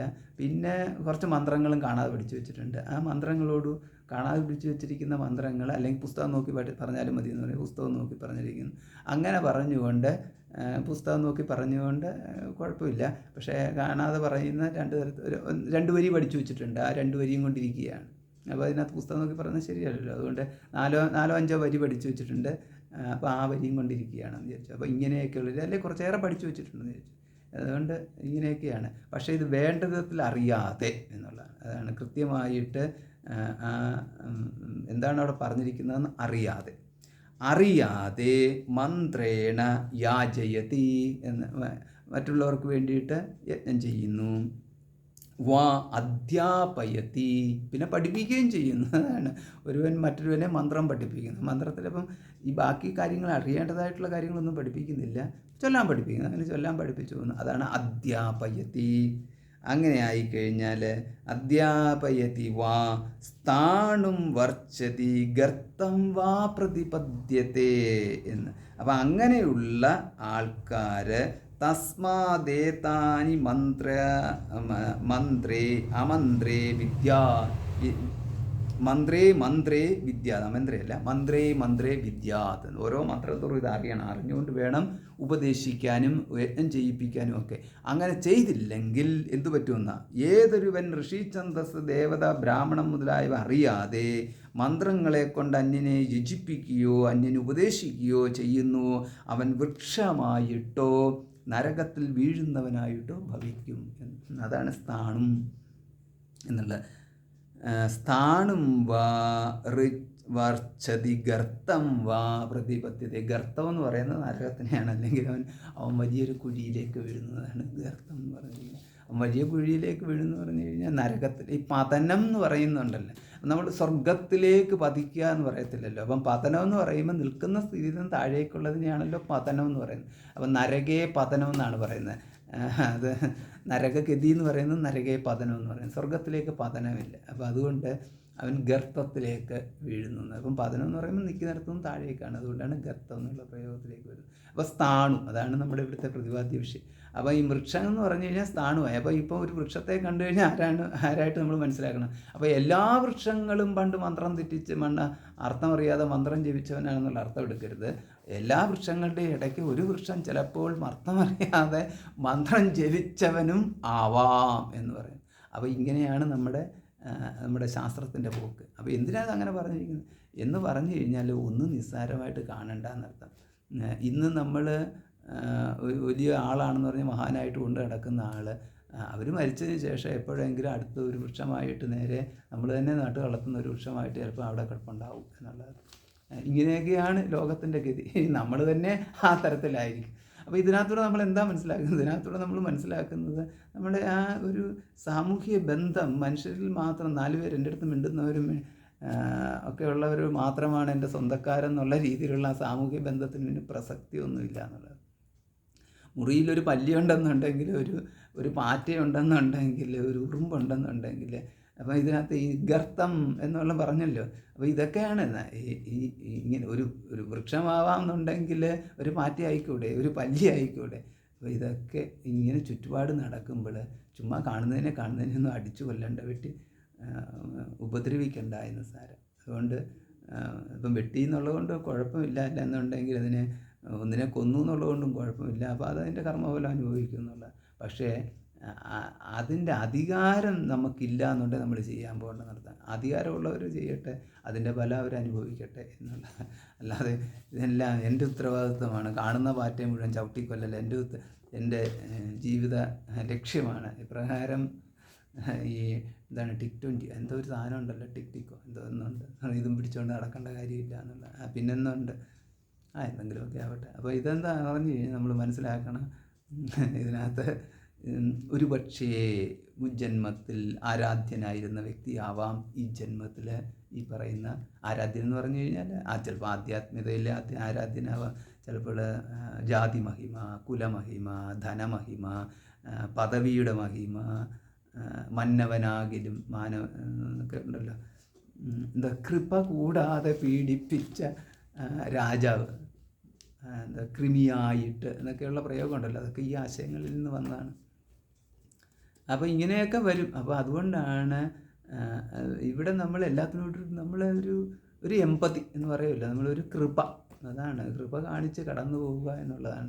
ആ കൃപ അവനവനോടും കൂടെ കാണിക്കണം. കാരണം നമ്മൾ ഈ കൃപ കാണിക്കുമ്പോൾ നമുക്ക് ഇത് തന്നെയാണ് പറഞ്ഞു വെച്ചിരിക്കുന്നത് എന്നുള്ളതാണ്. അപ്പോൾ ഇങ്ങനെ കണ്ടു കഴിയുമ്പോഴാണ് നമുക്ക് ഇതിനകത്ത് നമ്മുടെ സ്ഥാനം എന്താണെന്ന് നമ്മൾ മനസ്സിലാക്കുന്നത്. ഈ സ്ഥാനം നമുക്കൊന്ന് മനസ്സിലായി കിട്ടിയാൽ നമ്മൾക്കവിടെ പിന്നീട് ഈ അല്പജ്ഞത്വം എന്ന് പറയുന്നതും എന്താണ് ദമ്പ് കാണിക്കാനൊക്കെ നമുക്കൊരു ഒരർത്ഥമില്ലാതായിത്തീരും എന്നുള്ളത്. നമ്മൾ എന്തിൻ്റെ പേരിലാണ് ഈ അഭിമാനം കാണിക്കാനുള്ളത്? എന്തിൻ്റെ പേരിൽ നമ്മൾ അഭിമാനം കാണിക്കുന്നുവോ അതിനൊന്നും പിന്നെ അർത്ഥമില്ല എന്നുള്ളതായിരുന്നു. അപ്പോൾ ഇതാണ് ഇത് പറഞ്ഞിരിക്കുന്നത്. അപ്പോൾ ഇങ്ങനെ പറഞ്ഞു കഴിയുമ്പോൾ അതുകൊണ്ട് ഇവിടെ ഈ ബ്രഹ്മാവിനുൾപ്പെടെയുള്ളവർ യോ ബ്രഹ്മാണം വിധതാതി പൂർവം യോ വൈ വേദാംശ്ച പ്രഹിണോതി തസ്മൈ തംഹദേവമാത്മബുദ്ധിപ്രകാശം മുമുക്ഷുർവൈ ശരണമഹം പ്രപദ്യേ. ശ്വേതാശ്വരത്തിൽ അവിടെ 6:18 പറയുകയാണ്, യാതൊരുവൻ ആദിയിൽ ബ്രഹ്മാവിനെ സൃഷ്ടിച്ചുവോ ആ ബ്രഹ്മദേവൻ്റെ ഹൃദയത്തിൽ വേദങ്ങളെ യാതൊരുവൻ പ്രകാശിപ്പിക്കുകയും ചെയ്തുവോ ആത്മബുദ്ധിക്ക് പ്രകാശത്തെ തരുന്ന ആ ദേവനെ മോക്ഷേച്ഛയുള്ള ഞാൻ ശരണം പ്രാപിക്കുന്നു എന്ന്. അപ്പോൾ ഇതാണ് അപ്പം ഇതിൻ്റെ ലക്ഷ്യം ഇതാണ്. അപ്പോൾ ഇതിനകത്തൂടെ നമുക്ക് ആ സ്ഥാനം മനസ്സിലാക്കാൻ സാധിക്കുന്നു. അപ്പോൾ ഇതിനാണ് അപ്പോൾ ഈ ധർമാധർമ്മങ്ങളിലൊക്കെ ഇതിലാണ് നിൽക്കുന്നത്. അപ്പം നമുക്കതിവിടെ സുഖമായിട്ടും സമാധാനമായിട്ടും ജീവിച്ചു പോകാനാണ് നമ്മൾ ധർമ്മം ചെയ്യേണ്ടി വരുന്നത് എന്ന് സാരം. തേഷാം ഇപ്രകാരം പറഞ്ഞുകൊണ്ട് ഇതിനെക്കുറിച്ചുള്ള വാദങ്ങളാണ് ഇങ്ങനെ നിരന്തരമുണ്ട്. അപ്പോൾ അതുകൊണ്ട് ചുരുക്കത്തിൽ എന്ന് പറഞ്ഞു കഴിഞ്ഞാൽ പൂർവ്വ സൃഷ്ടിയിൽ ഉണ്ടായിരുന്നതിൻ്റെ ആവർത്തനമാണ് ഈ സൃഷ്ടിയിൽ ഉണ്ടായിരിക്കുന്നത്. അതുകൊണ്ട് ഇവിടെ പിന്നെ സൃഷ്ടിയുടെ ആത്യന്തികമായ ഉത്പത്തിയോ ആത്യന്തികമായ വിനാശമോ ഇത് രണ്ടും ഇല്ലാത്തതുകൊണ്ട് അതുകൊണ്ട് ഈ സംസാരത്തിന് നിത്യത്വം പറഞ്ഞിരിക്കുന്നു. ഇതാണ് ഇവിടെ സ്ഥാപിച്ചെടുക്കുന്നത്. അപ്പം സംസാരത്തിന് നിത്യത്വം പറഞ്ഞു കഴിയുമ്പോൾ ദേവന്മാരുടെ നിത്യത്വം അപ്രകാരത്തിൽ എടുത്തുകൊള്ളണമെന്ന് പറഞ്ഞു. അപ്പോൾ ദേവന്മാരുടെ നിത്യത്വം വരുമ്പോഴായിട്ട് ചോദ്യം ഉണ്ടായത്, ദേവന്മാരുടെ നിത്യത്വം എന്ന് പറഞ്ഞാൽ ഇതെങ്ങനെ സാധ്യമാകുന്നു? ഉത്കൃഷ്ട ജീവത്തിന് ദേവനാകാൻ സാധിക്കുന്നില്ല. അപ്പോൾ ഇപ്രകാരമാണ് പറഞ്ഞിരിക്കുന്നത്. അവിടെ നിത്യത്വം എന്ന് പറയുന്നത് ജാതി നിത്യത്വമാണ് നിൽക്കുന്നത്, അല്ലാതെ വ്യക്തി നിത്യത്വമല്ല എന്നുള്ള രീതിയിൽ നമ്മളവിടെ കാണുകയുണ്ടായി. കാരണം ആ സ്ഥാന നിത്യത്വം എന്നുള്ളത് ഇന്ദ്രൻ സ്ഥിരമാണ്. പക്ഷേ ഇന്ദ്രസ്ഥാനം ലഭിക്കുന്ന ജീവന് ആ അർഹത പോയി കഴിയുമ്പോൾ പുണ്യക്ഷയത്താൽ അവിടുന്ന് പോകാം എന്നുള്ളത്. അല്ലെങ്കിൽ ഒന്നുകിൽ പുണ്യക്ഷയത്താൽ അവിടുന്ന് മറ്റു ലോകത്തിലേക്ക് പോകാം, അതല്ല എന്നുണ്ടെങ്കിൽ മുക്തി നേടി പോകാം. രണ്ടും സാധ്യമാണല്ലോ. നമ്മൾ ഉപനിഷത്തിൽ കണ്ട ഇന്ദ്രൻ മുക്തി നേടി. അതുകൊണ്ട് ആ ഉപനിഷത്തിൽ കണ്ട ബൃഹദാരണ്യ ഉപനിഷത്തിൽ അല്ലെങ്കിൽ ചാന്തോക്യോപനിഷത്തിലൊക്കെ ദേവന്മാരെക്കുറിച്ച് പരാമർശിക്കുമ്പോൾ അവിടെ ദേവന്മാർക്ക് ജ്ഞാനം കിട്ടുന്നതായിട്ട് പറയുന്നുണ്ടെങ്കിൽ ആ ജ്ഞാനം നേടിയ ദേവൻ മുക്തി നേടിയിട്ട് പോയി എന്ന് വിചാരിക്കുക. പക്ഷെ അതുകൊണ്ട് ആ ഇന്ദ്രൻ മുക്തി നേടിയിട്ട് അന്ന് മുക്തി നേടിയ ഇന്ദ്രനാണ് ഇപ്പോഴുമുള്ള ഇന്ദ്രൻ നമ്മൾ പറയേണ്ട കാര്യമില്ല. അടുത്ത ഇന്ദ്രൻ വന്നു എന്ന് വിചാരിച്ചാൽ മതി. വേദം ഈ സൃഷ്ടിയിൽ ഈ സമയത്തുണ്ടായൊരു വേദമല്ലല്ലോ. ഈ വേദത്തിന് നിത്യത്വമുണ്ടല്ലോ. അപ്പോൾ ആ നിത്യത്വം ഉള്ളത് കാരണം എവിടെയൊക്കെ ഏതൊക്കെ സമയത്താണ് ഇപ്രകാരമൊക്കെ സംഭവിച്ചിരിക്കുന്നതെന്നൊന്നും പറയാൻ പറ്റത്തില്ല എന്നുള്ള കാര്യം. പിന്നെ നമ്മൾ ഈ 3000 വർഷത്തെ അല്ലെ 5000 വർഷത്തിൻ്റെ പഴക്കമുള്ള ആ വേദം എന്ന് പറയുന്നത് അല്ല എന്ന് പറയാൻ വേണ്ടിയിട്ടാണ് വേദം പൂർവ്വ സൃഷ്ടിയിലുള്ളതിനെ സ്മരിച്ചതാണ് അവർക്ക് ദർശിച്ചു എന്നുള്ള പ്രയോഗം വന്നത്. അതാണ് ഈ ഋഷിമാർക്ക് കിട്ടിയതെന്ന് അവിടെ പറയാനുള്ള കാരണം. അപ്പോൾ ഈ തരത്തിലാണ് ഇതിൻ്റെ എല്ലാം ആ ലോജിക്കൽ കണക്ഷൻ സംബന്ധങ്ങൾ കൊടുത്തിരിക്കുന്നത്. അതുകൊണ്ടാണ് ഇതിനൊന്നും നമ്മൾ വേദത്തിന് പുറത്തേക്ക് പോകേണ്ട, ഇതിനുള്ളിൽ തന്നെ ഇത് കണ്ടെത്തണമെന്ന് പറയുന്നത്. അപ്പോൾ ഇപ്രകാരം ഇങ്ങനെ അപ്പോൾ ഇങ്ങനെയാണ് ഇതിൻ്റെയൊക്കെ പോക്ക് എന്നുള്ളത്. അപ്പോൾ അതുകൊണ്ട് ഇതുണ്ട്. എങ്ങനെയാണ് സൃഷ്ടിയെക്കുറിച്ച് പറയുമ്പോൾ കൃത്യമായിട്ട് ഋഗ്വേദ സംഹിത 10:193 പറഞ്ഞിരിക്കുന്നു. സൂര്യാചന്ദ്രമസോ ധാത യഥാപൂർവമകൽപ്പയദ്ദിവം ച പൃഥിവീം ച അന്തരിക്ഷമഥോ സ്വഹ എന്ന്. പൂർവകൽപ്പത്തിൽ സൂര്യൻ, ചന്ദ്രൻ, സ്വർഗം, ഭൂമി, അന്തരീക്ഷം എന്നിവയെ ഏത് വിധം കൽപ്പിച്ചുവോ അതേപോലെ തന്നെ ഈ കൽപ്പത്തിൽ നിശ്ചയിച്ചു. അപ്പോൾ ഇതിങ്ങനെയാണ് ഇതിൻ്റെ പോക്ക്. ഓം പൂർണ്ണമദഃ പൂർണ്ണമിദം പൂർണ്ണാത് പൂർണ്ണമുദച്യതേ പൂർണ്ണസ്യ പൂർണ്ണമാദായ പൂർണ്ണമേവാവശിഷ്യതേ. ഓം ശാന്തി ശാന്തി ശാന്തി. ഹരി ഓം. ശ്രീ ഗുരുഭ്യോ നമഃ. ഹരി ഓം.